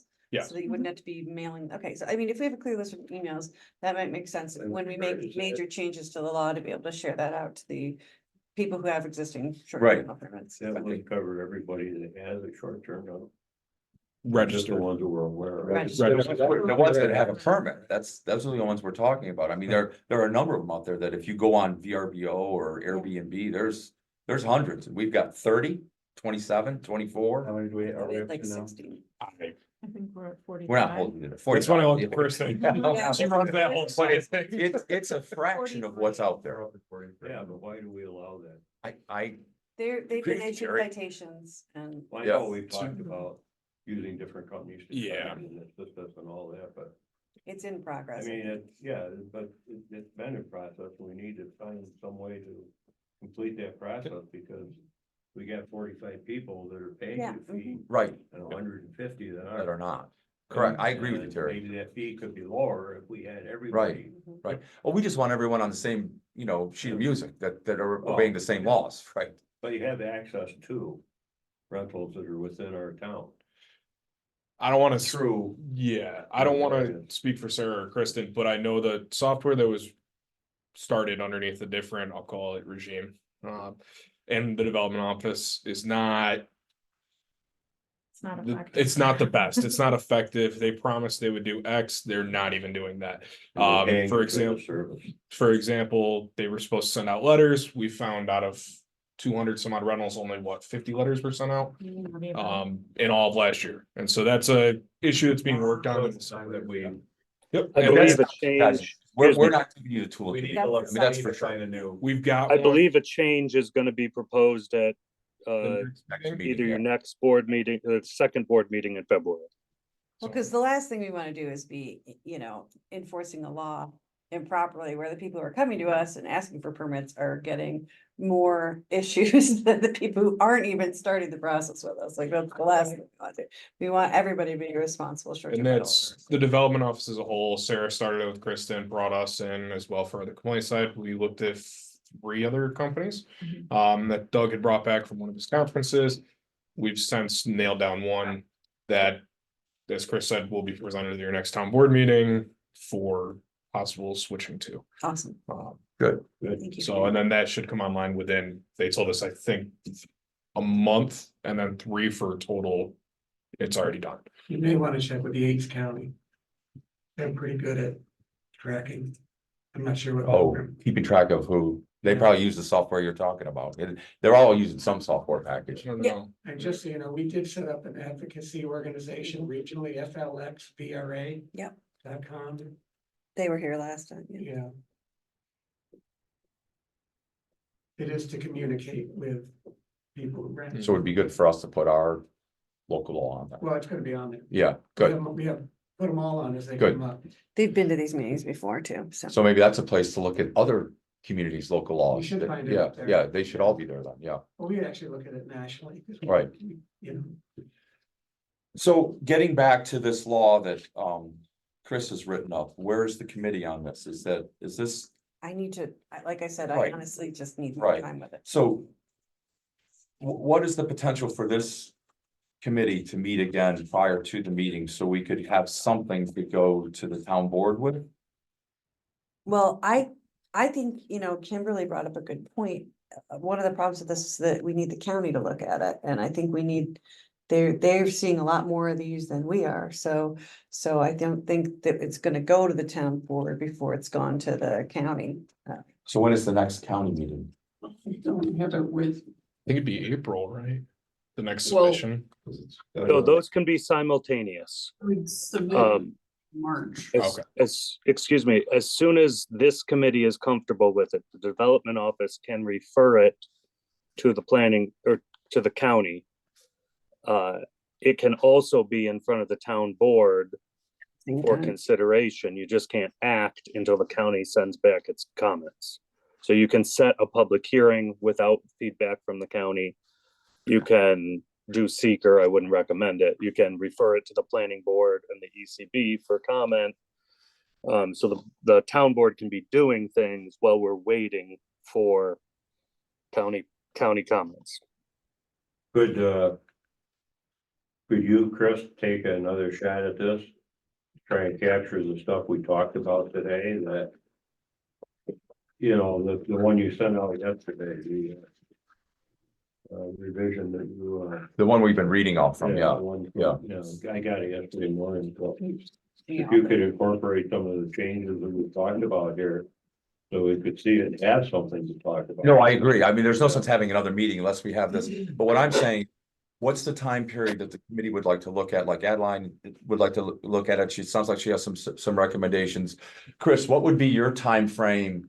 If we could get all your comments, all the comments that we'd like to get to you within the next couple days, say Monday, say by Wednesday or Thursday, to turn around and get something for us to look at, so then we could schedule a meeting potentially.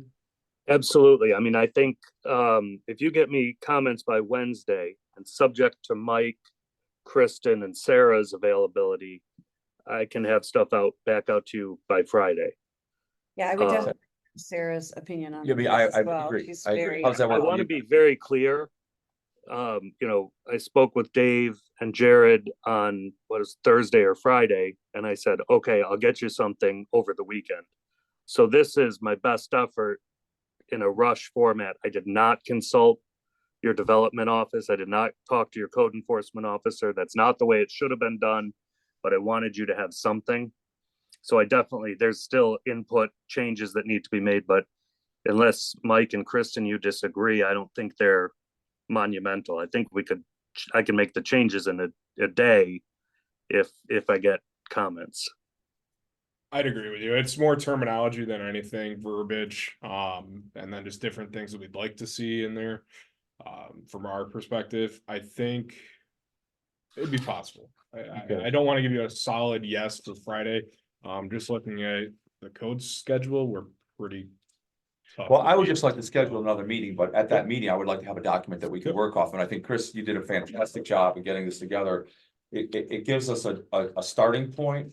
And I think we've had a productive discussion about this, and we would solicit input from you guys, any of the short-term rental owners. If you want to send stuff to me at my email, I'll forward on to Chris, all that stuff. And I'll forward it on directly, Chris. I just don't want you to be overwhelmed if a lot of stuff comes in. No, that's fine. Let me suggest this. If you guys get comments to me by the end of this week, 1 week from today, February 9th, Mike, Kristen, Sarah, and I can work on it during the week of the 12th and have something for you on the 16th. That's the Friday, February 16th. And then you could schedule a meeting the week of February 19th for discussion on the 26th at the town board. Oh, that doesn't, yeah. If you met the 20th of February, then we could get it published by the 21st. You've got And the your board could consider it. supervisor and deputy supervisor at Trown training on that week, so. Well, you don't have any thoughts about this. Not at all. I think we can push for next week, Chris. I really do. It would just have to be like for a meeting.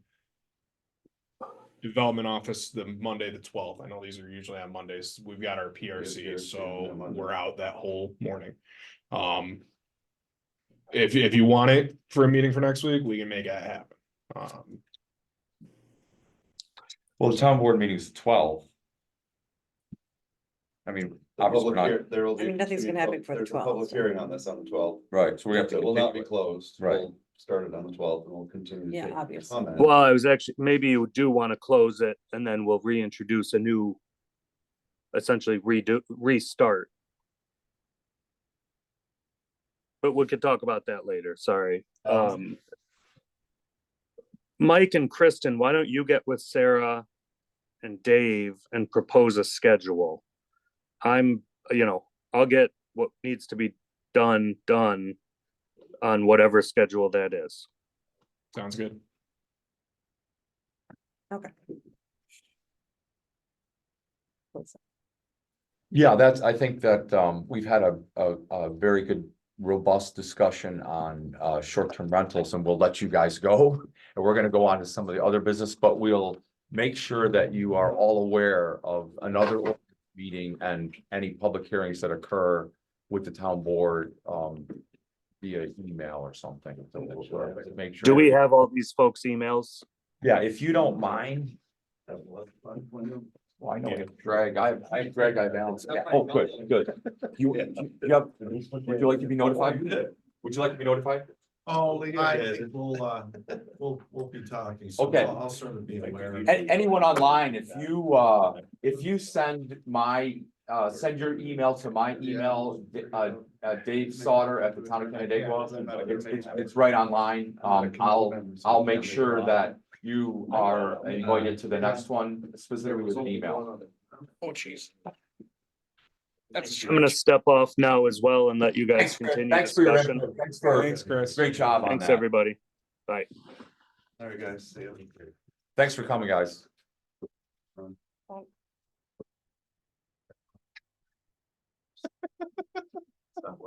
So It's with you. I'm coming in on this, I just asked Kim to kind of reset the schedule of what you guys were working on, subsequently, so. Residential minimum square footage, form-based code transparency and discussion on accessory dwelling units. So maybe if we'll bite off a little bit more, but we've been here a while, Maybe and take one of them. yeah, let's No, move we're to the on. minimum So you square guys, footage, is 'cause that, we've already been working on. what's the easiest one? None of them are easy, that's why they're here, but I mean, we've been talking about minimum square footage. Okay, so let's go minimum square footage. So that, I mean, I think the question here is, should there be a minimum square footage at all? And second question is, if there is, what should that number be? And I wasn't here unfortunately for the January meeting, I wasn't aware it was occurring, but I know that I was reading the minutes and he went through some clear indications. Terry, did you get the feeling from that meeting that he was advocating for no minimum square footage, or that he was just advocating for a lowering of it, or what did you get from that? From County the fellow. Ryan Davis Yeah. and the other gentleman from the county. Wasn't really clear. Yeah, Yeah, I don't think was he, advocating for no minimum. okay. right. The discussion leaned that way, that Mhm. is there a way to, from a state code, fire code, building, all that, to say, what is the minimum if you're gonna have one bedroom, one bathroom house? Well, and the other Is question there a that, minimum? that I saw coming in there was a minimum for apartments and Yeah. houses, Different. very Mike different. was there, so you were at the meeting. And No, I missed that one. Oh, Sorry. you were Yeah, I had an inspection I couldn't miss. Sorry. I got the impression they thought that market would decide. That's what I Well, kind that of was- know. Yeah, there is that, But but. I mean, do we have I the, don't think you can write a code that says we're gonna let the market decide. yeah. So, So do you feel we need a code? I mean, Well, that was the do question. we not describe a minimum square footage and then the market does decide? right now, we do say. Yeah, Right.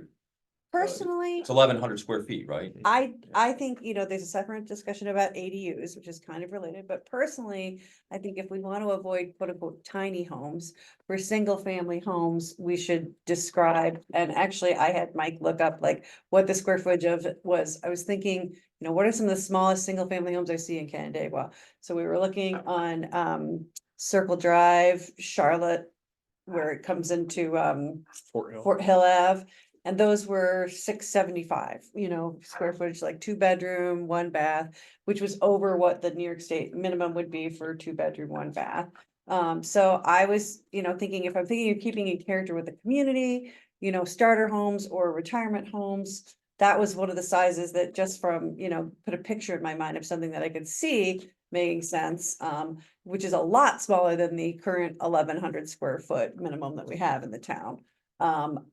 Again, it comes back to the question, do we want to eliminate the possibility of tiny homes? Because that would eliminate the possibility of tiny homes and basically start you in the world of, small single family homes. So that, I mean, from my perspective, I am, compromisable, different avenues, but I would love to suggest 700 square feet as a minimum square footage, because I think that allows small homes. I hear what you're saying, but that's kind of not what we have in our community right now. Well, Right. what do we have, right? Somebody ran a list of pre-existing non-conformers. Yeah, it's not a lot. I Okay. don't have the real number. Unfortunately, Sarah had that, Sarah has so I apologize, but it was not a lot. Okay. It's quite small. We'll Hi, say that. Tom. So, Okay. Yeah. So- Well, what does the committee think? I mean, I'm not opposed to 1,100. I mean, I would hate to see a whole row of 600 square foot houses going Why? up. Well, I don't think it's the same in our community. I mean, if you look around, how many of there aren't very many now. So why would we wanna change to that? And I'm asking. Well, yeah, I mean, the whole point why it all came up was for more affordable housing to be an opportunity for starter homes to be able to open up and not say, I mean, when I built my house, it was $110 a square foot.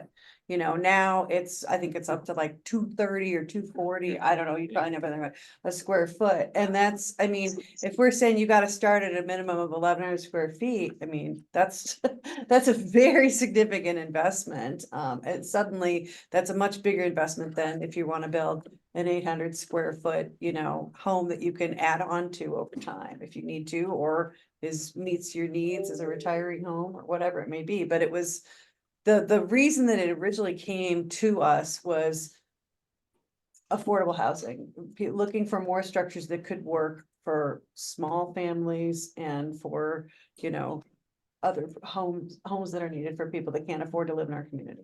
But 600 square feet would be a small family. It is, I well, mean, but that's why I bring it up. So no, 700 square feet, that's the size of the houses that are on Circle Drive off of Charlotte Street Right. and on Fort Hill Ave, right by the back entrance to the middle school there. Right. That's why I was thinking of that, that's, and they're about quarter acre lots. They're smaller. They are more compact. The best way that I describe those ones are your post-war. Right, post-World War II right. homes. They just all the same. Baby boomer Baby houses boomer like homes. Levittown, they could you built pull them. up? one? Yeah, Yeah. and Sarah, I Go up on Seneca Drive, Canandaigua Avenue, those places. But to Exactly. Dave's point, I mean, that's not necessarily the character that we have in the town. It's Right. not necessarily, but it is in Yeah. the area. Yeah. It's, But so if we have a minimum square footage of, I mean, that's our hard line. Could you apply for a variance and get a smaller house? Yeah. Yeah, So we don't eliminate that. We It's just, not that though. It's the, Joe Blow wants to build a giant, community of small, single family starter homes.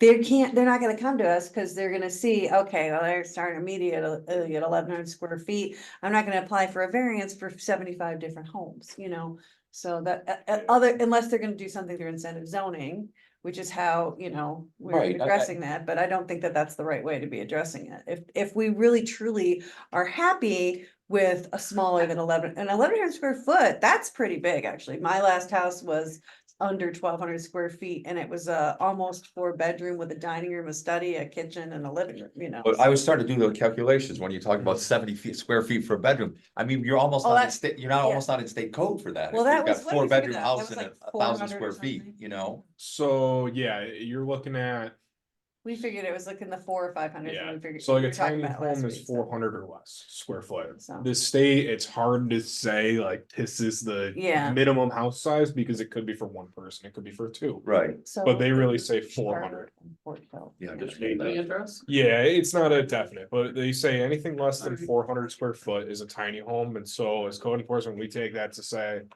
You can build a house, if it's more than 400 square feet, it has to follow the residential code, so that's kind of what we say is the minimum, that's not tiny home category. Right, 400 square foot. I right. would think you don't want to deviate No, from residential No, homes. that's the high school. You're required to there, I mean. It's not, it's more You of, can buy a shed from. Oh, yeah, Woodcat, yeah.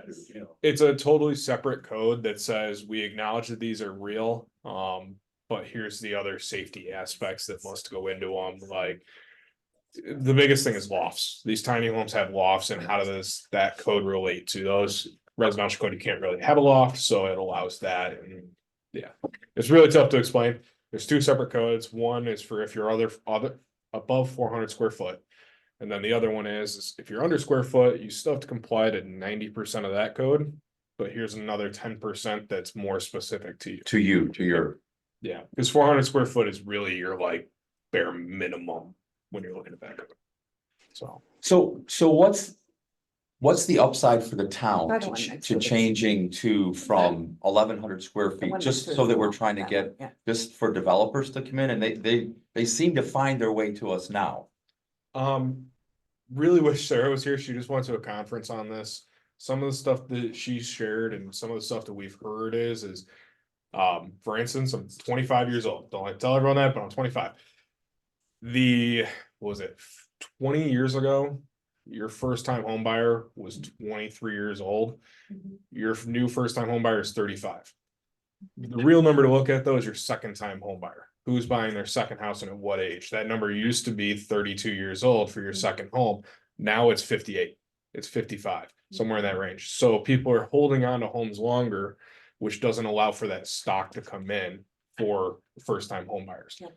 Those baby boomer homes, Right. they're amazing. I'd love to have one because yeah, they're great. I grew up in Victor. Cigarette Hill was all baby boomer homes, but those rarely come on the market now. Usually you live in Victor, maybe once, twice a year, you see those come onto the market. And so we're seeing a very large lack of that housing stock. Which is what the guy from the county talked about. Yep. I mean, there's no question about that exists not only in Canandaigua, but everywhere else. And I'm not sure that going from 1,100 square foot to 600 square foot would alleviate that problem. I don't think that that's the golden egg. I talked to Adeline a little bit. I think if anything, it's lot size, it's Right. home size. Right. Those two are really big because a 600 square foot home on a, half acre lot or a 1 acre lot is still a lot. That's a lot of land. And land cost is really where we're seeing the drastic inflation. So I think, and this is just, again, I'm taking off my code enforcement from a personality perspective of having some way to reduce lot size, reduce that square footage. Not as tricky as incentive zoning would allow that housing stock to come in if a developer really wanted it. Here's your avenue to go through that. That also allows the town board some guidance, some conditions, some areas that have to be brought into play, whether it be screening is required, something like that. Well, we could certainly do that in the form-based code area, look at the lot Yes. sizes again. I think we already have a bit of an issue Right. with the lot Yes. size in the form-based code area for not the 332 subsection, but the other subsection of the form-based code area. But, there's still the overall concern of the town-wide minimum of 1,100 square foot, right? So, and I'm not saying 6, by the way, I'm saying 700. But and that's just a number for us to start off of. But I think if we can pull that down a little from that, it at least gives, if we've got a lower square footage minimum and a lower lot size minimum, particularly in the form-based code area, which is where we want to encourage these things to be happening, that is going to send a sign to developers that, okay, I'm not gonna have to go through 75 different hoops in order to achieve a small, affordable, single-family home development, like what we've seen proposed to us before, so. And a lot of the developers that are coming in, I get probably about one phone call a week on average of, hey, this massive lot is for sale, but it's in your 220, your R220, Mhm. AR220. It's 2 acre lot size minimum. Yeah. How do I drop that down? And the only way that we have it is conservation subdivision, which works. It's amazing. It's a great way of doing it from an NRI perspective. But if you have a lot that doesn't have NRIs, you're stuck. You don't have that opportunity. Yeah. And that's really what we're seeing from developers more. And I can't speak towards the homes because generally what I do see is above 1,100. I have yet to see one below it. So that I don't have experience with. I But can't speak. towards we've that. talked before, and I know Terry has brought this up before too, we don't necessarily want to encourage these higher density subdivisions in the AR1 and the AR2. That's why they have that 2 acre minimum. The places that we have in the various MUOs throughout the town, the places that we do want to encourage development is where we want, I want your answer to them. If they want to build something in the middle of a farm field, I want your answer to them to be, it's gonna be kind of tough. It's not gonna be a 700 square foot house. Oh, yeah. It's gonna be 2 acre minimum. I agree with that line. That's what we want the answer to Yeah. be. It's more within these MUOs and having a town-wide 1,100 minimum changes that for, town-wide as opposed to, okay, well, if you're in the, the 332 form-based code sub area, I want your answer to them to be, we would love, an 800 square foot, single family, 2-bedroom starter home, because we would. I don't want your answer to be, well, that's gotta be 1,100, and that's, upping the cost. Sorry, those kids aren't gonna be able to, these nice neighborhoods where they can walk to school, so that's. So can't we eliminate, I mean, can't we make the the form-based code, we should be able to do what we want there? Not if there's an 1,100 square foot minimum, they already have a variance they've got to do. And they're already, if they're coming and they're seeing that that's the minimum, my immediate thought in my brain is gonna be, next town, I don't want to deal with this, where else can I put this? So we go out into the 220 area and it's a 2 acre minimum and we put a 700 square foot house on that. I don't have a problem with that. If he wants to build his first family's house and the most important thing to him is land, and he's like, okay, well, for now we can build our 2 bedrooms and our 1 bath and our kitchen, our living room. And then, 10 years when we save up some money, that's when we're gonna add up, another 1,000 square feet. It's a specific pet peeve of mine, but people will buy 5 acres, they'll put their house on it, they'll have a lawn right around their house, and the rest of that is weeds. Yeah. That they let it go, and I it's think it's not reflective of the town. For noxious weeds, it spreads seeds all over the place. I mean, it's just bad all the way around. So, I mean, I hear what you're saying. Not everybody has the lawn maintenance abilities that you do, Dave. All you gotta do is have a mower, right? But you know what I'm saying? I Yes, don't, I don't want to encourage that. Yeah. You know what I mean? So, It's the Oh, yeah, ECB, I I know. would say that's the wrong thing. Yeah, that's, I don't think you wanna see 700 square foot houses in the R2 or R3 or any of those areas. I agree, I'd be absolutely opposed to that. right? In that uptown area. I'm all for it, right, right. The thing is that, a 12 by, when we were first married, we lived in a 12 by 60 metal can. Mhm. And I would hate to have us develop or allow to be developed something that is akin to a trailer park, as we used to call them, Mhm. manufactured homes now, I guess is the technical term. But, I'm not opposed to see that number come down from 1,100, but what that number should be, I don't know, 700, 800, I just worry about the you could wind unintended up with a sea of consequences. those houses, so. Right, You gotta right, realize right, that. right. It's gonna look like, I'm not throwing stones in Canandaigua Avenue or one of those places where you see these little tiny ranch houses built on a concrete pad Mhm. that, I know in many of those houses, the guy that built them used, a hose, rubber hose. Buried in the concrete to bring water up to the sink, to the kitchen, to the bathrooms and all that Wow. stuff. I've seen that. So you gotta be very careful here. I mean, I don't think they're gonna allow the rubber hose. Got But I get concerned about the unintended consequence Yeah. of changing something. We don't know what that will do. So what's the liability of just leaving it the way it is? I mean, our community has done well. I mean, if you could apply for a variance on your 1,100 square foot, I don't want to scare away developers either. I mean, but we want them where we want them. Mhm, yeah. If they're so short-sighted that they don't want to have that conversation, Well, then then maybe if you guys aren't comfortable with it in other areas, maybe we need to, you put it in the MUO. yes, Yeah, maybe we can make it applicable, but I mean, it still can't be a townwide minimum if we're allowing it in some areas, but maybe we could make things applicable to any MUO or Form-based or the code. form-based, certainly the form-based code sub area. We don't allow actually single family housing in the 332 sub area of the form-based code, but the other sub area we do. So, I'd be for that. so I mean, that's fine. I just want there to be a spot where we can say, this is where you can put your smaller homes and not feel like they need to come before, or move along. But I don't, Tom, I see that you're still here, Tom. I don't know if you had anything you wanted to say on this, because you've been here for the discussions before on this. I agree. We need some kind of a solution and not be exclusionary, but I think your idea of, we always have, as Mike pointed out, conservation subdivisions. And we have the uptown area where you could accommodate on a case-by-case basis, smaller homes.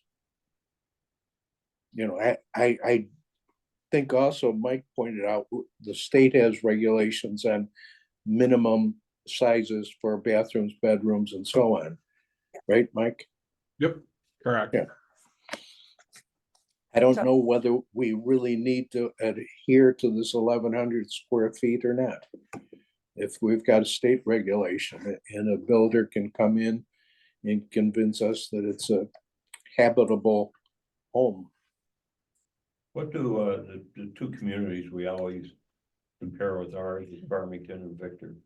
Do they have any minimums or? They do. do they- Yeah, is yeah, theirs similar to ours? every municipality that I am aware of has minimums. Do you know what they are? I don't know off the top of my head. They're usually all around that 1,000 to 1,200 square foot Yeah. range. Well, those numbers probably go back decades. Right. Right, Yes, yeah. you know, given what costs are, even say an 800 square foot house, at $250 a square foot, Mhm. that's $200,000. Yep. You know, I understand the arguments and the rationale and everything for trying to develop housing for, you know, people whose salaries aren't up there. But how they even afford a $200,000 house is, I don't know what the answers are. I just don't see we had, guys in from the county there, yeah, made great points and all that. But what do you do? I mean, other than subsidizing, Well, and what he was saying is we're going to become a retirement community because, you know, Pierce Brook, they're $500,000 and up. Mhm. They're selling like hotcakes. Yeah. I mean, it's crazy, but I mean, it's not like we're trying to invite business in here. right. I mean, we have an endless stream of, you look at the data you put together was in our packet for the last Mhm. meeting, they're showing building permits by year going back. I mean, there's 1 year, 7 or 8 years, I can't remember what it was, but I mean, way the hell up Way up, there. yeah. I mean, Oh, the dwellings. yeah, Yeah. I mean, and now this proposal by Cook for the uptown area, I don't think he specified what size the houses are gonna be, but he wants a lot size reduced to like 60 feet Mhm. wide, which, you know, we're talking incentive zoning, maybe something there, but, everything that's built is sold. Mm-hmm. Doesn't Yeah, matter but what- Doesn't the matter what it point is, is, sold, we right? want the opportunity to be able to build something that's less than 1,100 square Oh, feet. you know, how you do that though? But it sounds How like, it's not us, it's the market that's gonna determine. Yeah, You know, what sells, I mean, what people are able to afford, we've got somebody making, I can remember when $20 an hour was good money, you know, it's nothing now, it's 40 grand a year. Can't afford a $200,000. house, I mean. I don't know what the answers are, but, I mean, I'm not opposed to reducing the size, maybe to take it from 11 to 800, see what happens. I would like to see us, as Adeline Yeah, described, look at different areas and say, let's talk about a reduction in size in that, but keep the other ones at where we are. Why change it? I mean, it hasn't not worked. Yeah. And I think a good area for that would be your form-based code area. Mhm. That's Right. gonna be the Absolutely. simplest. That's a Absolutely. nice little test subject of, hey, Mhm. we want to try this, let's try to do that. Mhm. Now, would you advocate for having houses built on a slab or with a basement? I mean, it's, Let the market decide it. well. But do we have that Yeah. defined that they're required to have a crawl space or anything at this point? We don't. we have requirements for, isn't there a requirement for, like, manufactured homes? Yes, that they yeah. have if there's a pad. there It has to be on a raised, permanent they have to be a foundation. Permanent foundation. Yep. But stick built, you could build them on a cement pad. Yep, however you want. Yeah. Or you Um, could- And the market dictates that, you know, the market says, hey, we're gonna do that or not do that. You're giving up so much X Yeah. amount of storage. and nowadays you see a lot more Mhm. of the slab, and that's contractors are deciding that because we don't have a lot of masons anymore. So no one to do your cinder block foundations. What is gypsum mills? Is that, those houses all built? Those are manufactured ones. Those are all manufactured. They're on, I think they're on slabs or, you know, three Yeah, blocks like you or raise something. Yeah, when I think slab, they all have tie downs, piers, Yeah. or whatever, but they're all on slabs. Yeah. Any idea what size they are? I mean, They're like 10, 24 20, feet deep. 10,000. Well, aren't they essentially single 1,020 wides? square foot, excuse me. 1,000 foot. Yeah, right around there. They vary, but generally that's what they are in there. They're all double wides, is Yeah. basically what we say. Yeah. Yep. Just built in the factory. Yep. Not out of metal. No. This is an 800. Not anymore. No airstream, things coming down the road, unfortunately. All like post-World War II. Yeah. I remember living in one when we were first married in Wallsville. Never lived in a trailer like that. When it would rain, holy crap, the first time. It's loud. Earplugs. Like we're being attacked. Yeah. Well, to summarize, then it sounds like the committee has an appetite for changing some square footage size and certainly in the form-based code area as a beginning and kind of leaving it all. Otherwise, the same subject to, But the townwide one, I don't know if we can change it under that in the form-based code area without changing the townwide. In So- form-based code, you can. We can, Yeah. okay, good, Yeah, it allows it. okay, good. so that's a good jumping That's off fine. point, So right? let's I mean, start with that Yeah, and see what happens with changes. We might also want to look at the lot sizes in that form base. I mean, that's one of our things to talk about anyway, Yeah. but we might want to look at the lot sizes because that was what the Cook properties, Right. their primary issue was. The lot sizes were, Yeah. and I mean, the lot sizes they're looking at now, one of the things I have to kind of put references in my mind and they're basically this similar lot widths as what we have existing right now on Chatham Lane, which is across from me off of Middle Cheshire. Mhm. So those are some very narrow, deep lots, and I think that's kind of similar what they were looking for, around 60-foot wides. and those are beautiful homes on Yeah, and a they're beautiful great. setting, so yeah. And there were Yeah. people, a lot of people are looking for less lawn care. Those also, by the way, above ground are usually around 16 to 1,800 square foot above ground. Obviously, most people finish their basements and what have you, but it's, they're 16 to 1,800 patio homes, so. I would make the recommendation, if you're gonna look at lot size, I wouldn't look at the constraints like are currently in form-based code, where it's 100 by 100. I would just It's really, I'd pick a 100's number. wide, that's Yeah. wider than mine by far, so. I'd go more towards the area limitations. Building So- code itself has frontage limitations and Yeah. stuff like that. You mean, Just do square foot of lot. Yep. Oh, Yeah. lot Yeah. square footage. Lot instead square foot of lot oh, size, that's a yeah, good point. So instead of 100 by 100, you say, okay, the minimum frontage 120 is. square feet or 5,000 square something. feet or whatever it is, Yep. and you figure it out. Yeah, We'll- and you say the minimum frontage, Yeah, because you want to put minimums, at least on the frontage Yeah, side. like 1,200, is so 60, 50 like a 60 by 50 60 or right, something. right, Yeah, Yeah.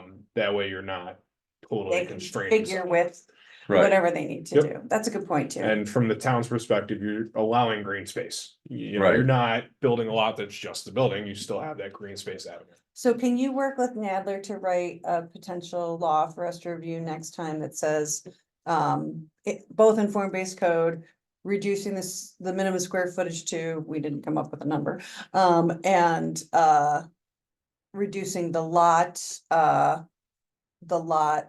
area? Yeah. Use lot area versus dimensional. Yep. Right. Yeah. To what, and I mean, we never had a number, so maybe just leave the number empty and we can think about that between now and next meeting. I mean, I will say, what is, so, Cook talking about 60 by 100 then? yeah. I think that's what he's talking I about. think it Yeah. was 60 by 150. Yeah. It was like this similar size. No, I think he's by like 100, Is he? 120, somewhere Okay. in there, so, I remember. but it was- definitely around 60. It's 6,000 square feet. And the Chatham ones are about 55 wide. Right. My actual lot is like 80 by 120, and that's, you know, I have over a quarter, I've got about a third of an acre, so they're, you know,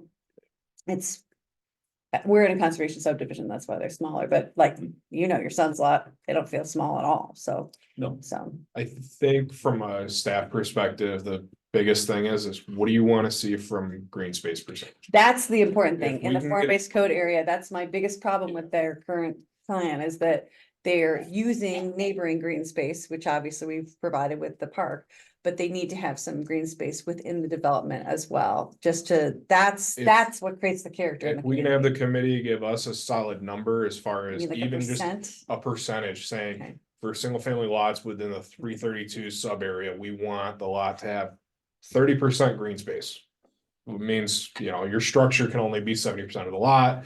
we can figure out, you know, what your minimums are gonna be, your square footage, your lot size, stuff like that. We just need something. Yeah, and by green space, we don't Or- mean, the homeowners' lands, we mean HOA property. Designated green or space set aside. Conservation easement. This. Which, yeah, Okay. whatever's decided there, I was basically at lawn. That's kind of what I go off of is what lawn space is there.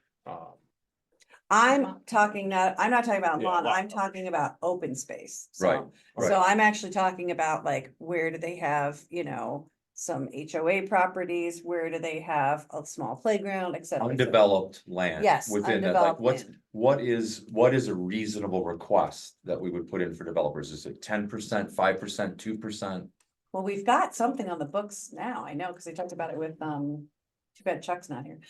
They talked about it with, Sunset Ridge, so. So we can't do anything like that. I mean, we can gear it towards that, but we were more thinking about. When Sarah posed this question was your single home development. You're just, I'm buying this lot, I want it to be that. Yeah. Someone subdivides it, obviously, but.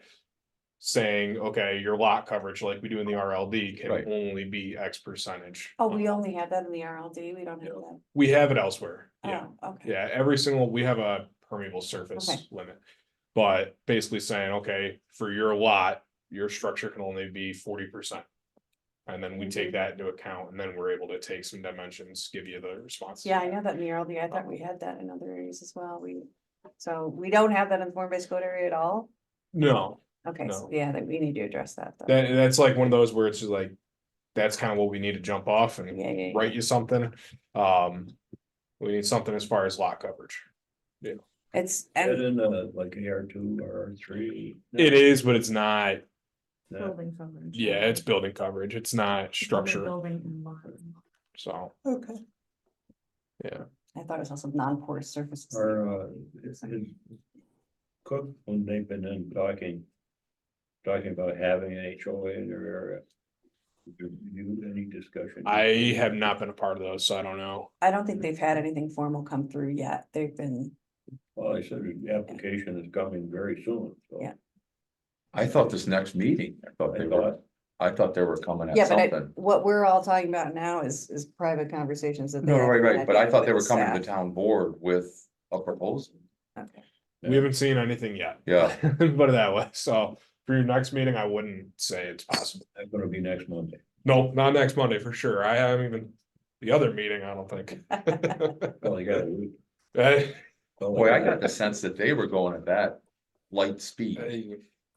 Well, at any rate, Guess I'm wrong. Yeah. it's, so. All right, okay, so to, Something to work on for next month. so to wrap up, I'll call Chris and then he'll probably sit down with you guys or loop you guys in on a residential minimum square footage in the form-based code area, talking about building coverage on the lot, incorporating that into there. Anything else? Lot size? Yeah. I got lot coverage. I got Lot lot coverage, Okay. yeah. Lot size as well. Okay, Yeah, lot Yeah. size Lot as well. coverage, lot size, yeah. Oh, yeah, I had lot size in square feet. Gotcha, You yep. use square feet, yeah, I sorry, I didn't mention that. For what it's worth, I have troubles, I'm out of town, I'm having trouble sending you emails, but I tried to send you both a floor plan for an 800 square foot home that was built up in Greece or Gates. After, these were for returning servicemen after World War II. They were perfectly acceptable homes. And again, it all depends on lot size and configuration of the community.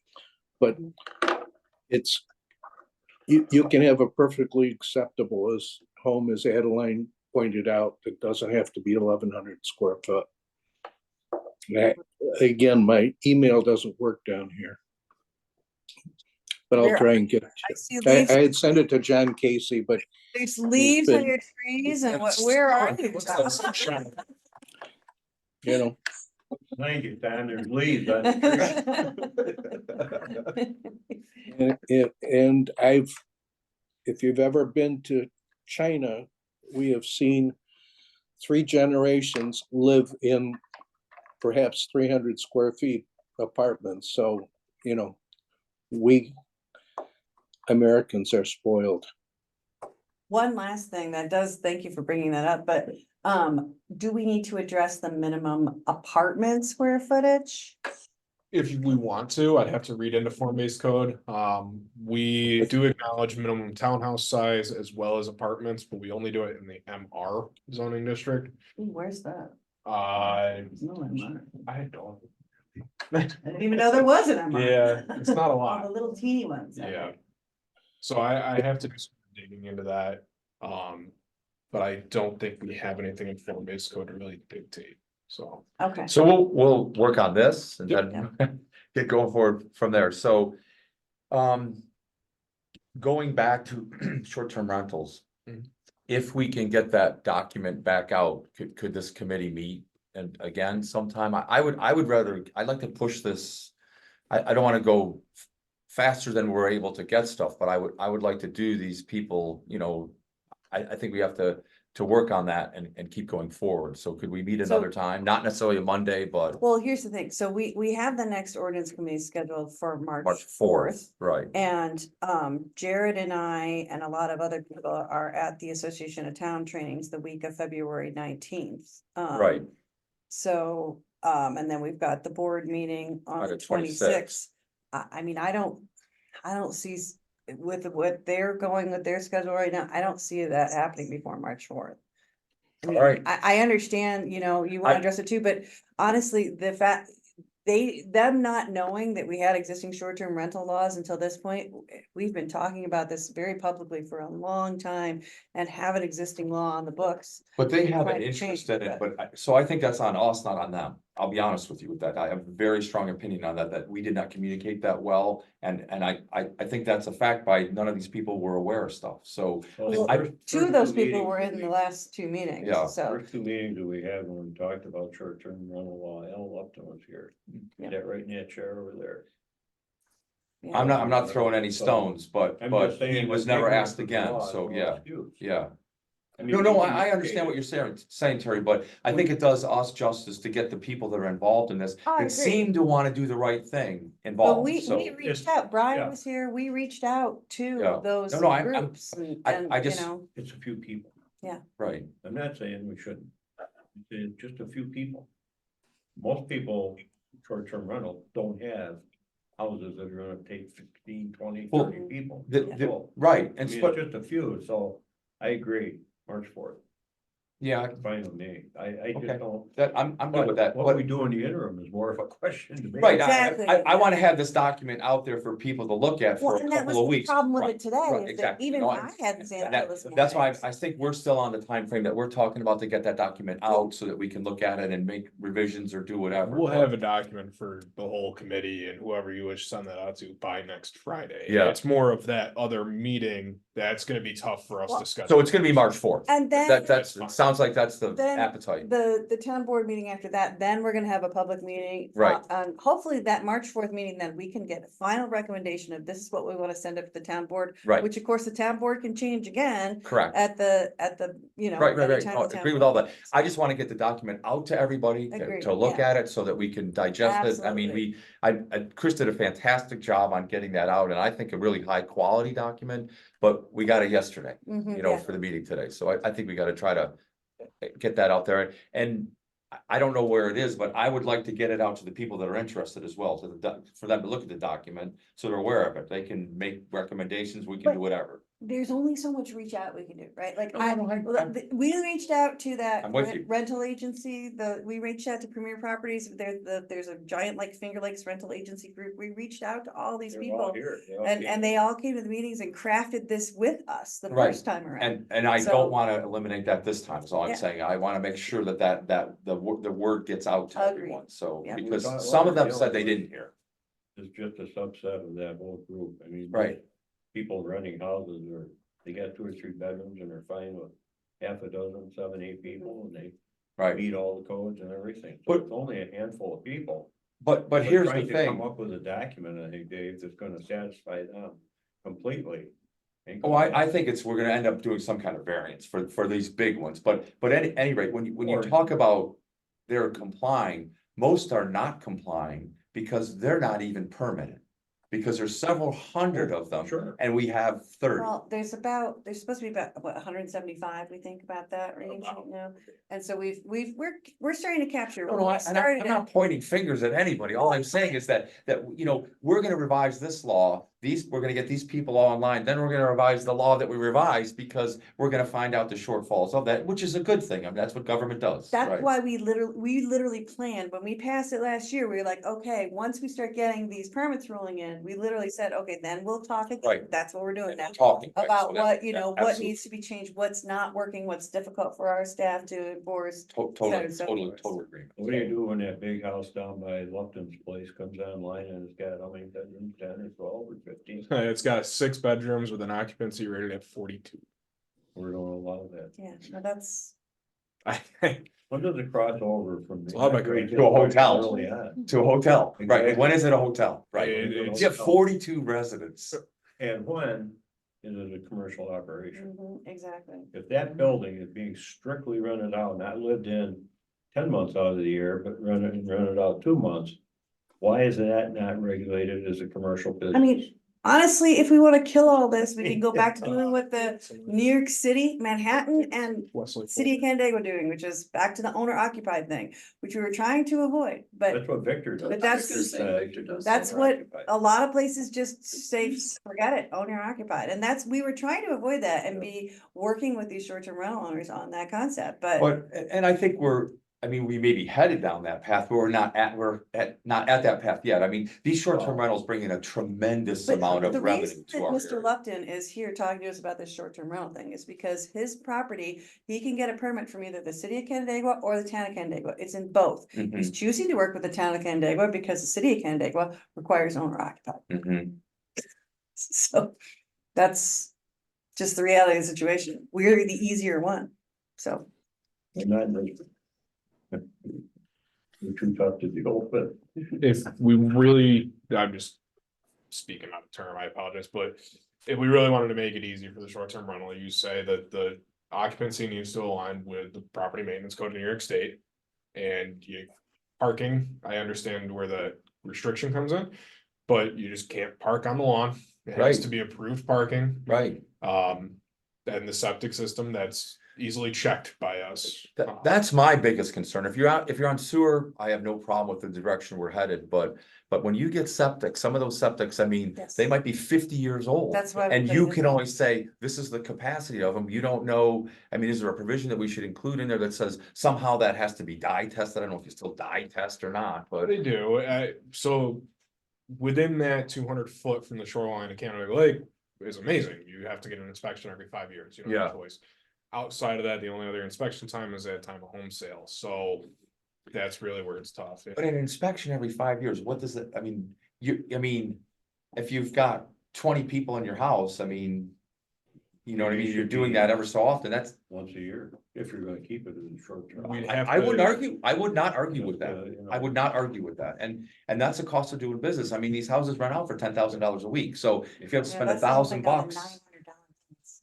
Yeah, if we wanted to go that route, we'd have to look towards changing the septic law, which for the lake, I'd have to reach out to soil and water, because they're Right. the ones that Right, did all that, so I don't know that side of things. but I mean, I think that's our responsibility to protect the lake. We drink that water, you know what I mean? So Absolutely. That's our number one I mean, I wouldn't back away from that. I'm less comfortable with short-term rentals on septic than I am on sewer, for sure. Well, for that aspect of it. Yeah. Definitely. Yeah. I mean, there's There no way are- to predict that. I mean, There are, I mean, it's basically the entire town of Canandaigua, where the short-term rentals are, is in the watershed of the lake, you know? We don't have a lot of short-term rentals hanging out in like Stablegate, you know, so it's. but they're so close to, when you're 200 feet from the lake, that's different than, I'm in the watershed, But a but. lot of those, until you get to Foster Hill, those are all on the sewer. Right, system, so- right. So, but there is a lot of septic, Terry's on septic, the Foster Hill is all on septic, it's all septic, everything south of there is all septic. Right, So that's. Flows downhill, which is the lake. Yeah, You know, so ultimately, yes. Just a fast question. What's the policy on, where we live? And the up on the hill. Mhm. It was built maybe 25 years ago for a family of 3. Yeah. I don't know that it's ever been inspected. And the Well, one time, to they get a- had over 50 people. To get a permit, though, they have to let Right Mike now. Do you in inspect with a, it? The septic itself, Yeah, they have to provide us with the most recent inspection as well as system drawings so that we can verify what it's sized for. so 25 plus years ago for 3. It would have to meet, it has to coincide with our current septic law, okay? Yeah, Um, that was built to the. so it was all. Yeah. 5 or 6 I mean, bedrooms. even 25 years ago, they based the size of the septic system on bedrooms. Yeah, it's bedroom. So if it's 3 bedrooms, it might be, No, but that's like a 6 bedrooms, isn't it? 5 or 6 bedrooms. it's been added to, but was the septic Yeah, system Yeah, changed? they've added bedrooms. Should have been. So I somebody can't- would have, you yeah. don't know that. Because I can't speak towards that one. Amen. Essentially five Amen. bedrooms. I think it's legally a 5 bedroom, I think it was, so when they sold it, they would have had to have checked the septic Legally, system what for the- 5 bedrooms. Okay, I was just wondering what the process was. Yeah. That was a question that came up when. Be interesting to see when that was. They would have had to when they I mean, sold they- it, which was what, I mean, 4 years ago? You have to That's- inspect these. That's another ordinance committee meeting that we'll have sometime halfway through the year of updating that wastewater law. No, you're fine. They do have a permit.